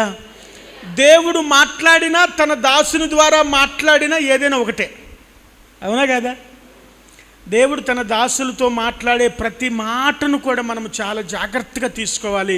అప్పుడు అది మన జీవితానికి ఆశీర్వాదం. వారు ఎప్పుడైతే యెహోవా సన్నిధిని నిలబడ్డారో, మొట్టమొదటిగా జరిగిన విషయము, దేవుడు వారితో మాట్లాడుతున్నాడు. దేవుడు వారిని త్రోసివేయలా, దేవుడు వారిని విడిచిపెట్టలా, దేవుడు వారిని పట్టించుకోకుండా వదిలిపెట్టేసేలా దేవుడు వారితో మాట్లాడుతూ ఉన్నాడు. ప్రియమైన దేవుని జనాంగమా, దేవుడు మనతో మాట్లాడినప్పుడు, దేవుని దాసుని ద్వారా దేవుడు మనతో మాట్లాడినప్పుడు, ఆ మాటను మనం పట్టుకుంటే అది మన జీవితానికి ఆశీర్వాదం. దేవునికి స్తోత్రం. హల్లెలూయా. ఈ ఉదయకాల సమయంలో రమేష్ పాస్టర్ గారు చిన్న సాక్ష్యాన్ని నాతో చెబుతూ ఉన్నప్పుడు నాకు చాలా సంతోషం వేసింది. ఆయన ప్రారంభ దినాలలో ఒక దైవ సేవకుడు ఆయనతో మాట్లాడాడు. దేవుని వాక్యము ప్రకటిస్తూ, యోధా పత్రికలో నుంచి దేవుని వాక్యం ప్రకటిస్తూ ఒక మాట, స్వకీయ జనుల దగ్గర, స్వజనుల దగ్గర సువార్త చేయాలి, వారికి వాక్యం చెప్పాలి అని ఒక చిన్న మాట దేవుడు ఆ సేవకుని ద్వారా ఈ దైవజనుడితో మాట్లాడితే, ఆ చిన్న మాటను పట్టుకొని మరి ఇక్కడికి వచ్చి దాదాపుగా 25 సంవత్సరాల క్రితం దాదాపుగా ఇక్కడికి వచ్చి ఈ పరిచర్యను ప్రారంభించినప్పుడు ఇంత మహిమకరంగా ఈ పరిచర్య జరుగుతూ ఉన్నది కారణం, ఆ రోజు దేవుడు తన దాసుని ద్వారా ఈ దైవజనుడితో మాట్లాడిన మాట. దేవునికి స్తోత్రం. హల్లెలూయా. 2016వ సంవత్సరంలో దేవుడు నన్ను ఒరిస్సా రాష్ట్రానికి వెళ్ళమన్నప్పుడు, నాకు ఒరిస్సా రాష్ట్రంలో ఎవరూ తెలియదు. 2016వ సంవత్సరం ఫిబ్రవరి 14వ తారీఖు వ్యాలంటైన్స్ డే రోజు నేను, నా భార్య, నాకు దేవుడిచ్చిన 2 బిడ్డలు, చిన్న బిడ్డలు, మగ బిడ్డలు, వారి ఇద్దరిని మేము నలుగురం కూడా మరి ఒరిస్సా రాష్ట్రంలో కాలు పెట్టాం. ఎక్కడికి వెళ్ళాలో తెలియదు, ఎవరి దగ్గరికి వెళ్ళాలో తెలియదు, ఎక్కడ ఉండాలో తెలియదు. చేతిలో 1400 రూపాయలు మాత్రమే ఉన్నాయి. ఆ 1400తో ఏం చేయాలో తెలియదు, ఏమీ తెలియదు. దేవుడు వెళ్ళమన్నాడు, వచ్చేసాం, వెళ్ళిపోయాం. ఒక చిన్న రూమ్ అద్దెకు తీసుకుని, చాలా చిన్న రూమ్ అద్దెకు తీసుకుని అక్కడ పరిచర్య ప్రారంభించాం. ఇప్పటికి 8 సంవత్సరాలు దేవుడు అక్కడ ఒక మహిమ కలిగిన పరిచర్య చేయడానికి దేవుడు కృపను అనుగ్రహించాడు. హల్లెలూయా. ఎందుకు ఈ మాటలు మీకు తెలియజేస్తూ ఉన్నానంటే, దేవుడు నాతో మాట్లాడినప్పుడు నేను విధేయత చూపించాను. ఒక దైవజనుడు, ఒక సేవకులు రమేష్ అయ్య గారితో మాట్లాడినప్పుడు ఆ మాటకు ఆయన విధేయత చూపించాడు. ఎప్పుడైతే విధేయత చూపిస్తామో దేవుని సేవకులు చెప్పిన మాటకు, అప్పుడు మన జీవితంలో ఆశీర్వాదాలు అనేది ప్రారంభించబడతాయి. దేవునికి స్తోత్రం చెప్పండి. హల్లెలూయా. ఈ మాటలు ఎందుకు తెలియజేస్తున్నానంటే, దేవుడు చెప్పే మాట కానీ, దేవుని సేవకుడు చెప్పే మాటను కానీ ఎప్పుడు కూడా మనము పట్టుకుని ఉండాలి. ఎప్పుడు కూడా దాన్ని నిర్లక్ష్యం చేయకూడదు. మీకు ఒక మాట చెప్పనా, ఒక ₹1,00,00,000 మాట చెప్తాను. మీకు ₹1,00,00,000 ఇవ్వడానికి నా దగ్గర ఉండకపోవచ్చు, కానీ నేను ₹1,00,00,000 మాట చెబుతాను. చెప్పనా? దేవుడు సంఘానికి ఇచ్చిన ఆశీర్వాదం ఏదైనా ఉన్నది అని అంటే అది దైవజనుడు మాత్రమే. సంఘము అంటే ఏంటి? సంఘము అంటే ఏంటి? గోడలు కాదు, లేకపోతే సీలింగ్ కాదు. సంఘము అంటే విశ్వాసి. ఒక విశ్వాసికి దేవుడిచ్చిన ఆశీర్వాదం దైవజనుడు. సంఘమా, మీకు ఇచ్చిన ఆశీర్వాదం ఏదైనా ఉన్నది అని అంటే అది మీ దైవజనుడే.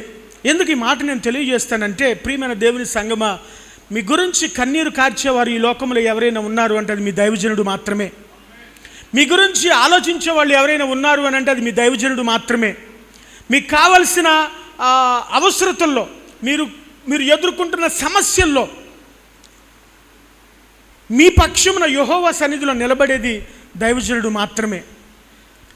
ఒక బాధాకరమైన విషయం ఈ రోజుల్లో జరుగుతున్నది ఏంటంటే, ఏదో స్క్రీనుల్లో, యూట్యూబుల్లో, ఎక్కడెక్కడో ఎవరెవరినో చూసి చాలామంది స్థానిక సంఘాలు ఆ సంఘాలను వదిలిపెట్టి వాళ్ళ వెనకాల పరిగెడుతూ ఉన్నారు. అటువారు లేరా ఈ రోజుల్లో? చాలామంది స్థానిక సంఘాలను వదిలిపెట్టి, స్థానిక సేవకులను వదిలిపెట్టేసి ఎవరెవరి కోసమో ఎక్కడెక్కడికో పరుగులెడుతూ ప్రయాసపడుతూ కొన్ని వందల కిలోమీటర్లు, వేల కిలోమీటర్ల దూరంలో వెళుతున్న వారు కూడా ఉన్నారు. మన తెలుగులో ఒక సామెత ఉంటుంది, ఏంటది? దూరపు కొండలు. ప్రియమైన దేవుని జనాంగమా, ఒక్క విషయం మీరు జ్ఞాపకం ఉంచుకోండి. నీ గురించి ఎవరైనా కన్నీరు కారుస్తారు, ఎవరైనా నీ సన్నిధిలో, నీ గురించి దేవుని సన్నిధిలో ప్రార్థన చేసేవాళ్ళు ఎవరైనా ఉన్నారు అని అంటే అది దేవుడు మీకిచ్చిన దైవ సేవకులు, దైవ సేవకురాలు మాత్రమే. దేవునికి స్తోత్రం, హల్లెలూయా. దేవుని సేవకులు బ్రతకలేక దేవుని సేవ చేస్తున్న వాళ్ళు కాదండి.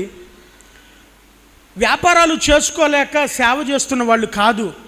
ఉద్యోగాలు చేసుకోలేక సేవకు వచ్చిన వాళ్ళు కాదు. ఇది దేవుడు మాకిచ్చిన బాధ్యత, ఇది దేవుడు మాకిచ్చిన పని. సంఘాన్ని వధువుగా సిద్ధపరిచే బాధ్యత దేవుడు మా మీద పెట్టాడు. వారి కొరకు ప్రార్థన చేయవలసిన బాధ్యత దేవుడు సేవకుల మీద పెట్టాడు. అందునిమిత్తమే కొంతమంది అనుకుంటారు, ఈ పాస్టర్ గారికి పని లేదు, ఎప్పుడు మా ఇంటి చుట్టూరు తిరుగుతూ ఉంటాడని.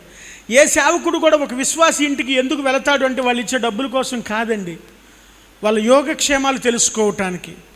కొన్నిసార్లు విశ్వాసులు సేవకుల దగ్గరకు వచ్చి చెప్పుకోలేనటువంటి పరిస్థితులు, వాళ్ళ ఇంటికి వెళ్తే ఏమైనా చెబుతారేమో, వాటిని తెలుసుకుని యెహోవా మందిరంలోనికి వచ్చి వారి పక్షమున నిలబడి కన్నీరు కార్చి ప్రార్థన చేయాలనే ఉద్దేశంతో, కానీ వేరొక ఉద్దేశము కాదు.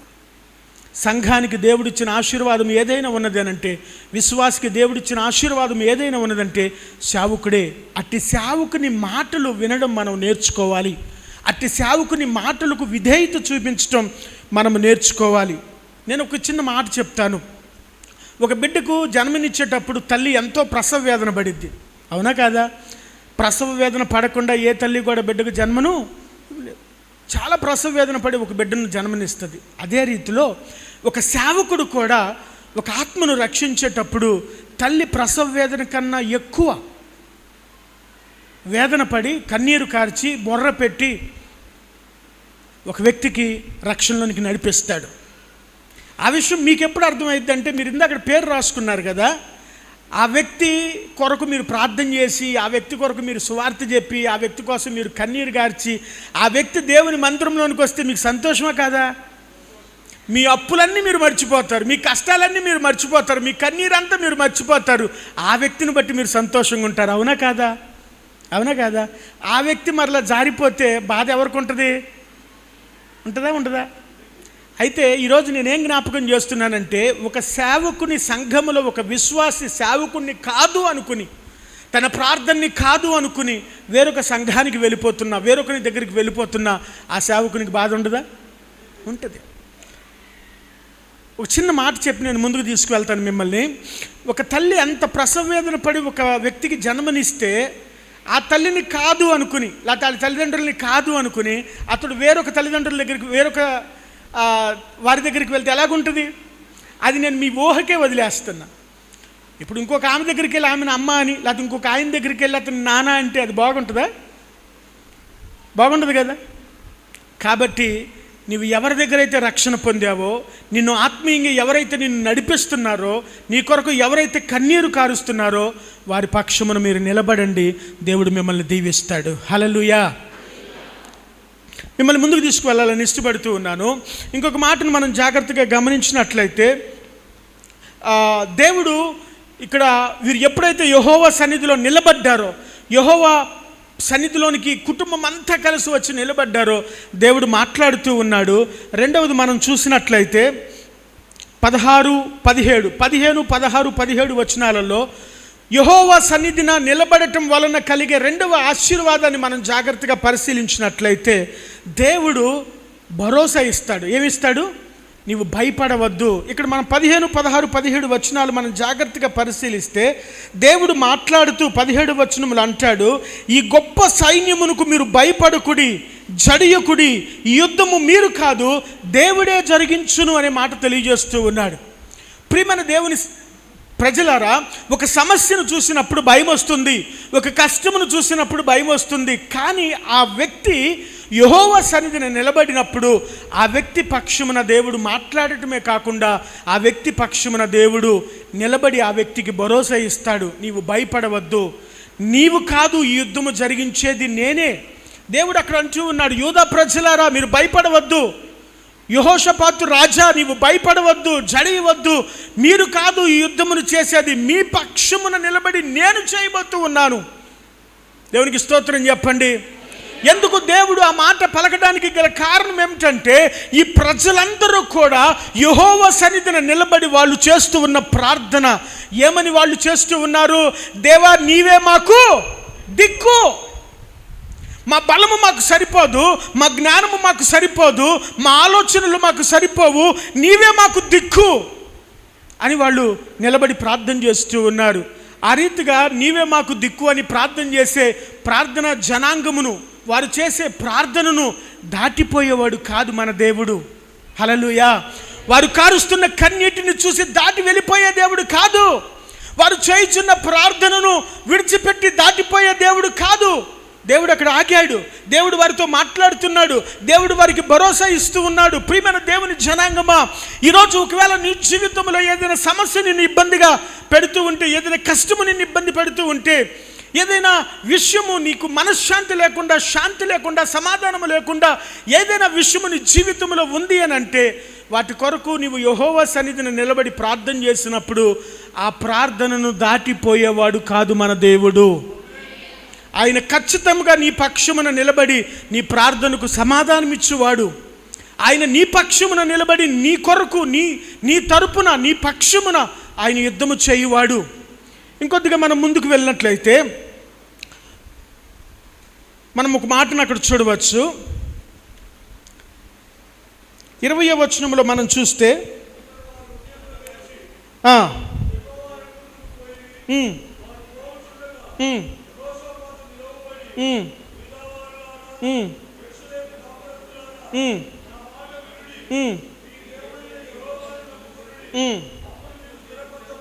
స్థిరపరచబడుదురు, ఆయన ప్రవక్తలను నమ్ముకొనుడి, అప్పుడు మీరు కృతార్థులగుదురని చెప్పెను. మీరు ఈ మాటను జాగ్రత్తగా గమనించండి. అక్కడ కృతార్థులు అనే మాట ఉంది కదా, ఆ మాట కొద్ది కష్టంగా ఉంటుంది పలకటానికి. ఆ మాట చదివినప్పుడు నాకు కూడా అర్థం కాలే ఈ మాట ఏంటని. మీకు అర్థమైంది ఎవరికైనా? ఏ సేవకులారా, ఏంటి ఆ మాటకు అర్థం?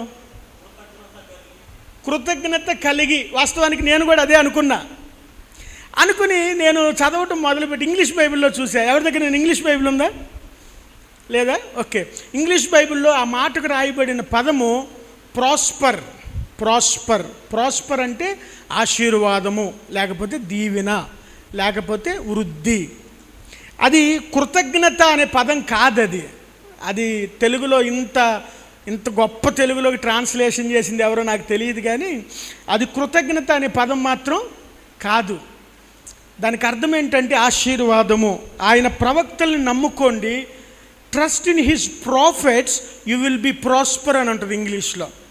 ఆయన ప్రవక్తలను, లేకపోతే ఆయన సేవకులను, దేవుని దాసులను, లేకపోతే దైవజనుడిని మీరు నమ్మండి అనే మాటకు అర్థం ఏంటంటే ఆయన చెప్పిన మాటను మీరు నమ్మండి. ఆయన చెప్పే మాట ఆయనది కాదు, ఆయన ద్వారా నేను పలికిస్తున్న మాట. మీరు యెహోవాని నమ్మండి, మీరు స్థిరపరచబడుదురు. మీరు దేవుని సేవకుని మాట నమ్మండి, మీరు దీవించబడుదురు. అది ఆ మాటకు అక్కడ అర్థం. చాలా సందర్భంలో మనం మనుషుల వైపు చూస్తాం, దేవుని వైపు చాలా తక్కువగా చూస్తుంటాం. మనుషుల వైపు మనం చూసినప్పుడు మనుషులు మనల్ని అవమానిస్తారు, మనుషులు మనల్ని దూషిస్తారు. మన ముందు మన గురించి గొప్పగా చెప్పుకున్న మానవునికున్న స్వభావం ఏంటంటే అవతలకి వెళ్ళి వారిని హేళన చేయటం మానవునికున్న ఒక గొప్ప అలవాటు. ఒక వ్యక్తి దగ్గరికి వెళ్ళి మన కష్టం చెప్పుకుంటే, అయ్యయ్యో నీకే ఆ కష్టం వచ్చిందా, ఈ దుర్మార్గ కష్టం నీకే వచ్చిందా, ఇంక లోకంలో ఎవరికి రాకుండా అని చెప్పి మనల్ని మంచి మాటలు చెప్పి అవతలకి వెళ్ళి మన కష్టాన్ని సొమ్ము చేసుకునేవాళ్ళు, మన కష్టాన్ని దూషించేవాళ్ళు చాలామంది మనకు కనబడుతూనే ఉంటారు. మనం మనుషుల వైపు చూస్తే అవమానపరచబడతాం, హేళన చేయబడతాం, దూషణ చేయబడతాం, తక్కువ చేసి వాళ్ళు మాట్లాడే అవకాశాలు ఉంటాయి. కానీ మన సమస్య, మనము దేవుని వైపు చూసినప్పుడు దేవుడు అలా చేసేవాడు కాదు. హల్లెలూయా. దేవుడు హేళన చేసేవాడు కాదండి. దేవుడు తక్కువ చేసి మాట్లాడేవాడు కాదు. దేవుడు అవమానపరిచి మాట్లాడేవాడు కాదు. కానీ చాలా సందర్భంలో మన బలహీనతలు, మన సమస్యలు మనుషులకే మనం చెబుతూ ఉంటాం. నేను మీకు చిన్న సాక్ష్యం చెప్పాలి, నా జీవితంలో జరిగిన సాక్ష్యము. ఒక మనుష్యుని పట్టుకుని నేను 4 సంవత్సరాలు మందిరం కొరకు స్థలం కోసం ఒక మనుష్యుని పట్టుకుని, ఆ మనుషుని ద్వారా నాకు సహాయం వస్తుంది, అతడు ఏదైనా చేస్తాడు అని ఒక మనుషుని పట్టుకుని మేము 4 సంవత్సరాలు ఉన్నాం. చివరికి అతడు చేతులు ఎత్తేసాడు.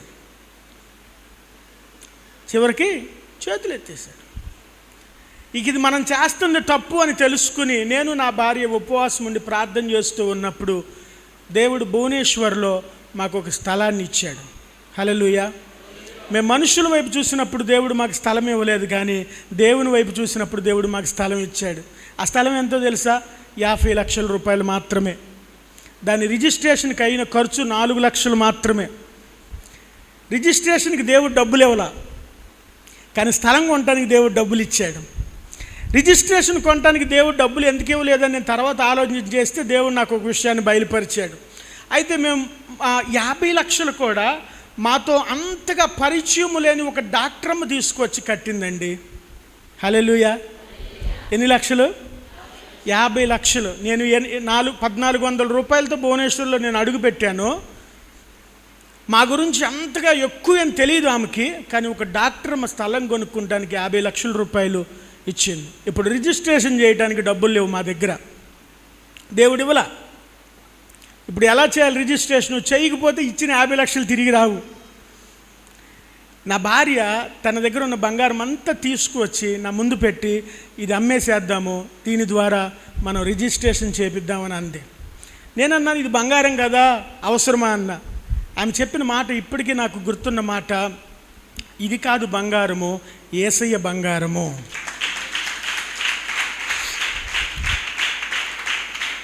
ఆ డబ్బులు, ఆ బంగారం అమ్మితే 3,92,000 వచ్చినాయి. రిజిస్ట్రేషన్కి అయిన ఖర్చు 3,92,000. హల్లెలూయా. రిజిస్ట్రేషన్కి అయిన ఖర్చు 3,92,000, బంగారం అమ్మితే వచ్చిన డబ్బులు 3,92,000. మా దగ్గర అది ఉన్నది కాబట్టి దేవుడు మాకు ఇవ్వాల. అది మేము దేవునికి ఇవ్వటం వలన 3,92,000 మా దగ్గర ఉన్న బంగారం, నా భార్య దగ్గర ఉన్న బంగారం మొత్తం ఒలిచి ఇచ్చేయటం వలన దేవుడు 1,50,00,000 లక్ష మరలా ఇచ్చాడు.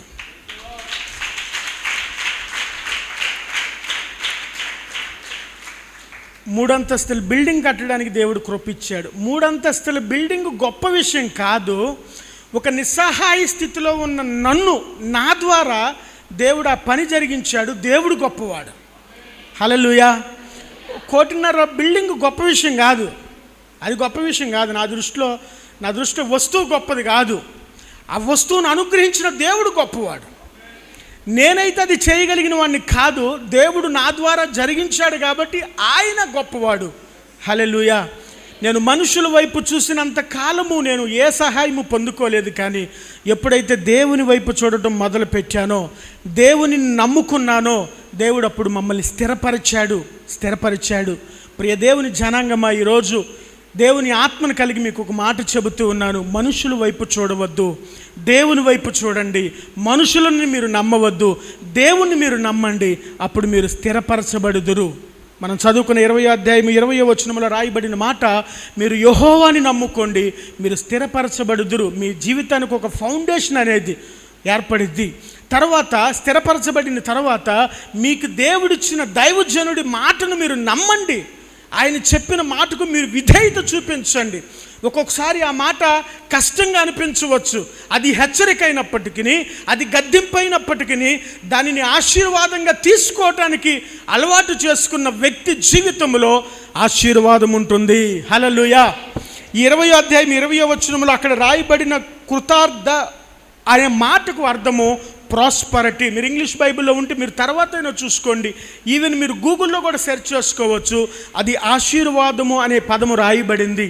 దైవజనుడు చెప్పిన మాటను తీసుకున్న ఏ విశ్వాసి అయినా సరే తన జీవితంలో వాళ్ళు ఖచ్చితంగా ఆశీర్వాదం పొందుకుంటారు. ప్రియమైన దేవుని బిడ్డలారా, ఈ మాటలు తెలియజేయడానికి గల ఒక కారణం ఏంటంటే, ఎవరైతే యెహోవా సన్నిధిన నిలబడతారో, ఎవరైతే యెహోవా సన్నిధిలో కన్నీరు కారుస్తారో, ఎవరైతే యెహోవా సన్నిధిలో ఉపవాసం ఉండి ప్రార్థన చేయటం నేర్చుకోగలుగుతారో, అలవాటు చేసుకోగలుగుతారో, వారి జీవితంలో దేవుడు వారితో మాట్లాడతాడు.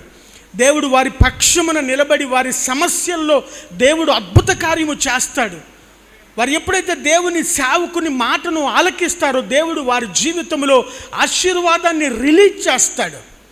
ప్రియమైన దేవుని బిడ్డలారా, దేవుడు ఆశీర్వాదాన్ని కానీ నీ జీవితంలో, నా జీవితంలో రిలీజ్ చేస్తే దాన్ని ఆపటము ఎవరి సొత్తు కాదు, ఎవరి వల్ల కూడా కాదని నేను ఖచ్చితంగా మీకు చెబుతూ ఉన్నాను. మన జీవితంలో మనుషులు కాదు ఆశీర్వాదాన్ని కలగజేయవలసింది, దేవుడే ఆశీర్వాదాన్ని కలగజేయాలి. దేవుడిచ్చిన ఆశీర్వాదము చాలా గొప్పది. దేవుడు రిలీజ్ చేసే ఆశీర్వాదము చాలా శ్రేష్టమైనది. అటువంటి ఆశీర్వాదాన్ని ఆనాడు యూదా ప్రజల్లో దేవుడు రిలీజ్ చేశాడు. తర్వాత 4వ విషయాన్ని మనము 21వ వచనం నుంచి 31వ వచనం, సమయం లేదు కాబట్టి నేను చాలా స్పీడ్గా వెళుతూ ఉన్నాను. 21వ వచనం నుంచి 30వ వచనం వరకు మనము చదివితే, అక్కడ ఇశ్రాయేలీయుల ప్రజలు ఏ సమస్య ఉన్నదని యెహోవా సన్నిధిన నిలబడ్డారో, వేటి కొరకు వారు భయపడ్డారో, వేటి కొరకు వారు ఆలోచనలతో సతమైపోయి దేవుని సన్నిధిలోనికి వారు వచ్చారో, వాటిల్లో నుంచి దేవుడు వారికి అద్భుతమైన విజయాన్ని అనుగ్రహించాడు. హల్లెలూయా. ఆ విజయమును కలగజేసిన దేవుడు వారి జీవితంలో ఆశీర్వాదాన్ని కలగజేశాడు. శత్రువుల దగ్గరికి వాళ్ళు వచ్చినప్పుడట వారందరూ కూడా ఒకరినొకరు పొడుచుకోవటం మొదలుపెట్టారు. వీరందరూ పాటలు పాడుతున్నారు. ఏం చేస్తున్నారు? వీళ్ళందరూ పాటలు పాడుతున్నారు. ఇదంతా మీకు తెలిసిన కథే. వీళ్ళంతా పాటలు పాడుతుంటే శత్రువులు వారిలో ఒకరినొకరు తమలో తామే పొడుచుకున్నారని వాక్యం తెలియజేస్తుంది. యూదా ప్రజలు, యెహోషాపాతు వారందరూ కూడా చూస్తూ ఉంటే శత్రువులందరూ కూడా చనిపోయి అక్కడ పడిపోయి ఉన్నట్లుగా కనబడుతుంది. వీరందరూ వాళ్ళ దగ్గరికి వెళ్ళినప్పుడు వారి దగ్గర విస్తారమైన ధనము, శ్రేష్టమైన నగలు, బంగారం ఉన్నట్లుగా మనకు కనబడుతుంది. వీరు బంగారం కోసం ప్రార్థన చేశారా? వీరు ధనము కోసం ప్రార్థన చేశారా? లేదు. అది దేవుడిచ్చిన డబుల్ బ్లెస్సింగ్ అన్నమాట. దేవుడు కొరకు, వాళ్ళు విజయం కొరకు, సహాయం కొరకు ప్రార్థన చేస్తే దేవుడు వారికి సహాయము చేసి విజయమును అనుగ్రహించి ఆశీర్వదించాడు. హల్లెలూయా. తర్వాత 30వ వచనం, ఒక్క వచనం మనం చదువుకుని ముగించుకుందాము. 30వ వచనంలో ఒక మంచి మాట రాయబడి ఉన్నది. ఈ ప్రకారము అతని దేవుడు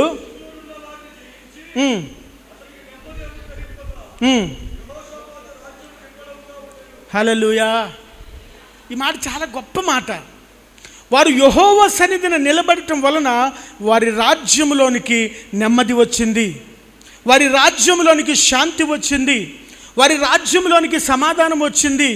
అవి రావడానికి గల కారణం ఏమిటంటే, వారు యెహోవా సన్నిధిన ప్రజలందరూ కూడా శిశువులతో, భార్యలతో, పిల్లలతో యెహోవా సన్నిధిన వారు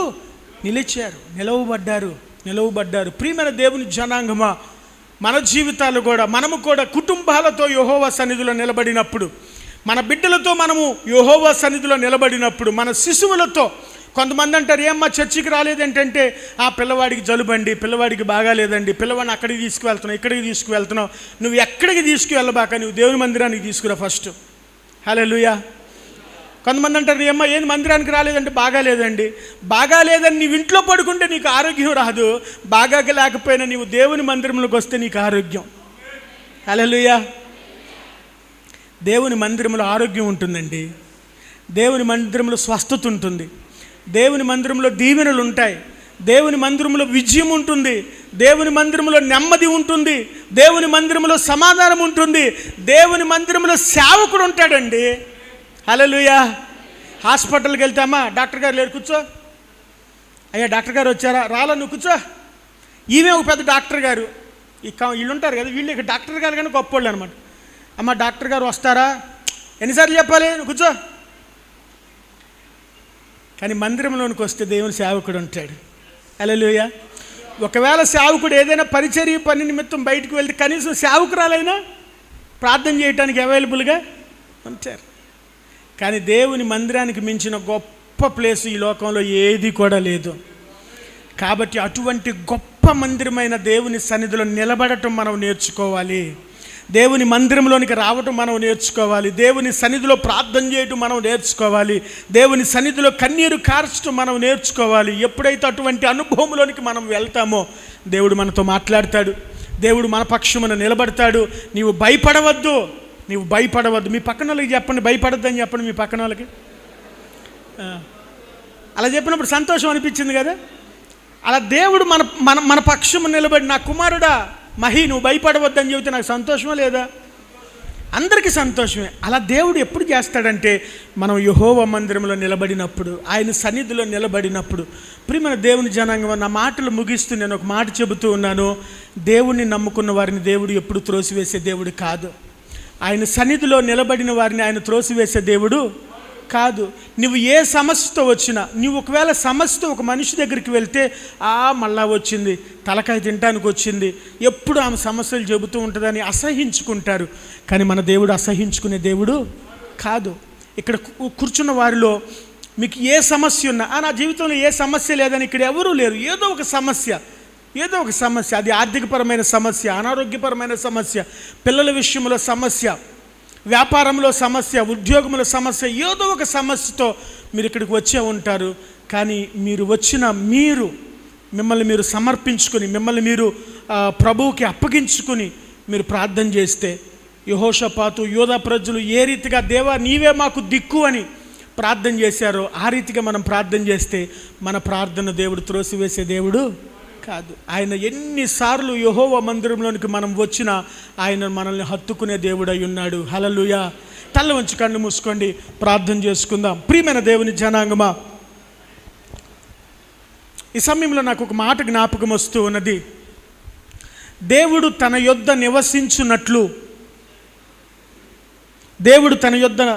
నివసించున్నట్లు దేశంలో నమ్మకస్తుల వారిని కనిపెడుతూ ఉన్నాడట. తన యొద్ద నివసించున్నట్లు, తన మందిరములో నివసించున్నట్లు, తన మందిరములో నిలబడినట్లు, తన సన్నిధిలో నిలబడినట్లు, నివసించేటట్లు దేవుడు ప్రజల కొరకు ఎదురు చూస్తూ ఉన్నాడు.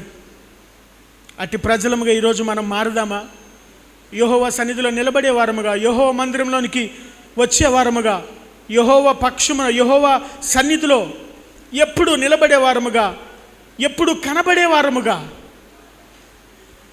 ఆయన మనల్ని ఎప్పుడు చూసినా సరే మన ఇంటి వంటగదిలోనో, మన బెడ్రూమ్లోనో, మన హాల్లో ఉండేవారం మాత్రమే కాకుండా ఆయన మనల్ని చూసినప్పుడు యెహోవా సన్నిధిలో ఆయనకు మనము కనబడేవారముగా ఉంటే అది ఎంత ఆశీర్వాదం అండి. సంగమా, నీ పనుల్లో నీవు బిజీగా ఉంటున్నావేమో, వంట విషయంలో, పిల్లల విషయంలో, భర్త విషయంలో, భార్య విషయంలో, నీ వ్యాపార విషయంలో, నీ పనిపాట్ల విషయంలో నీవు బిజీ అయిపోయి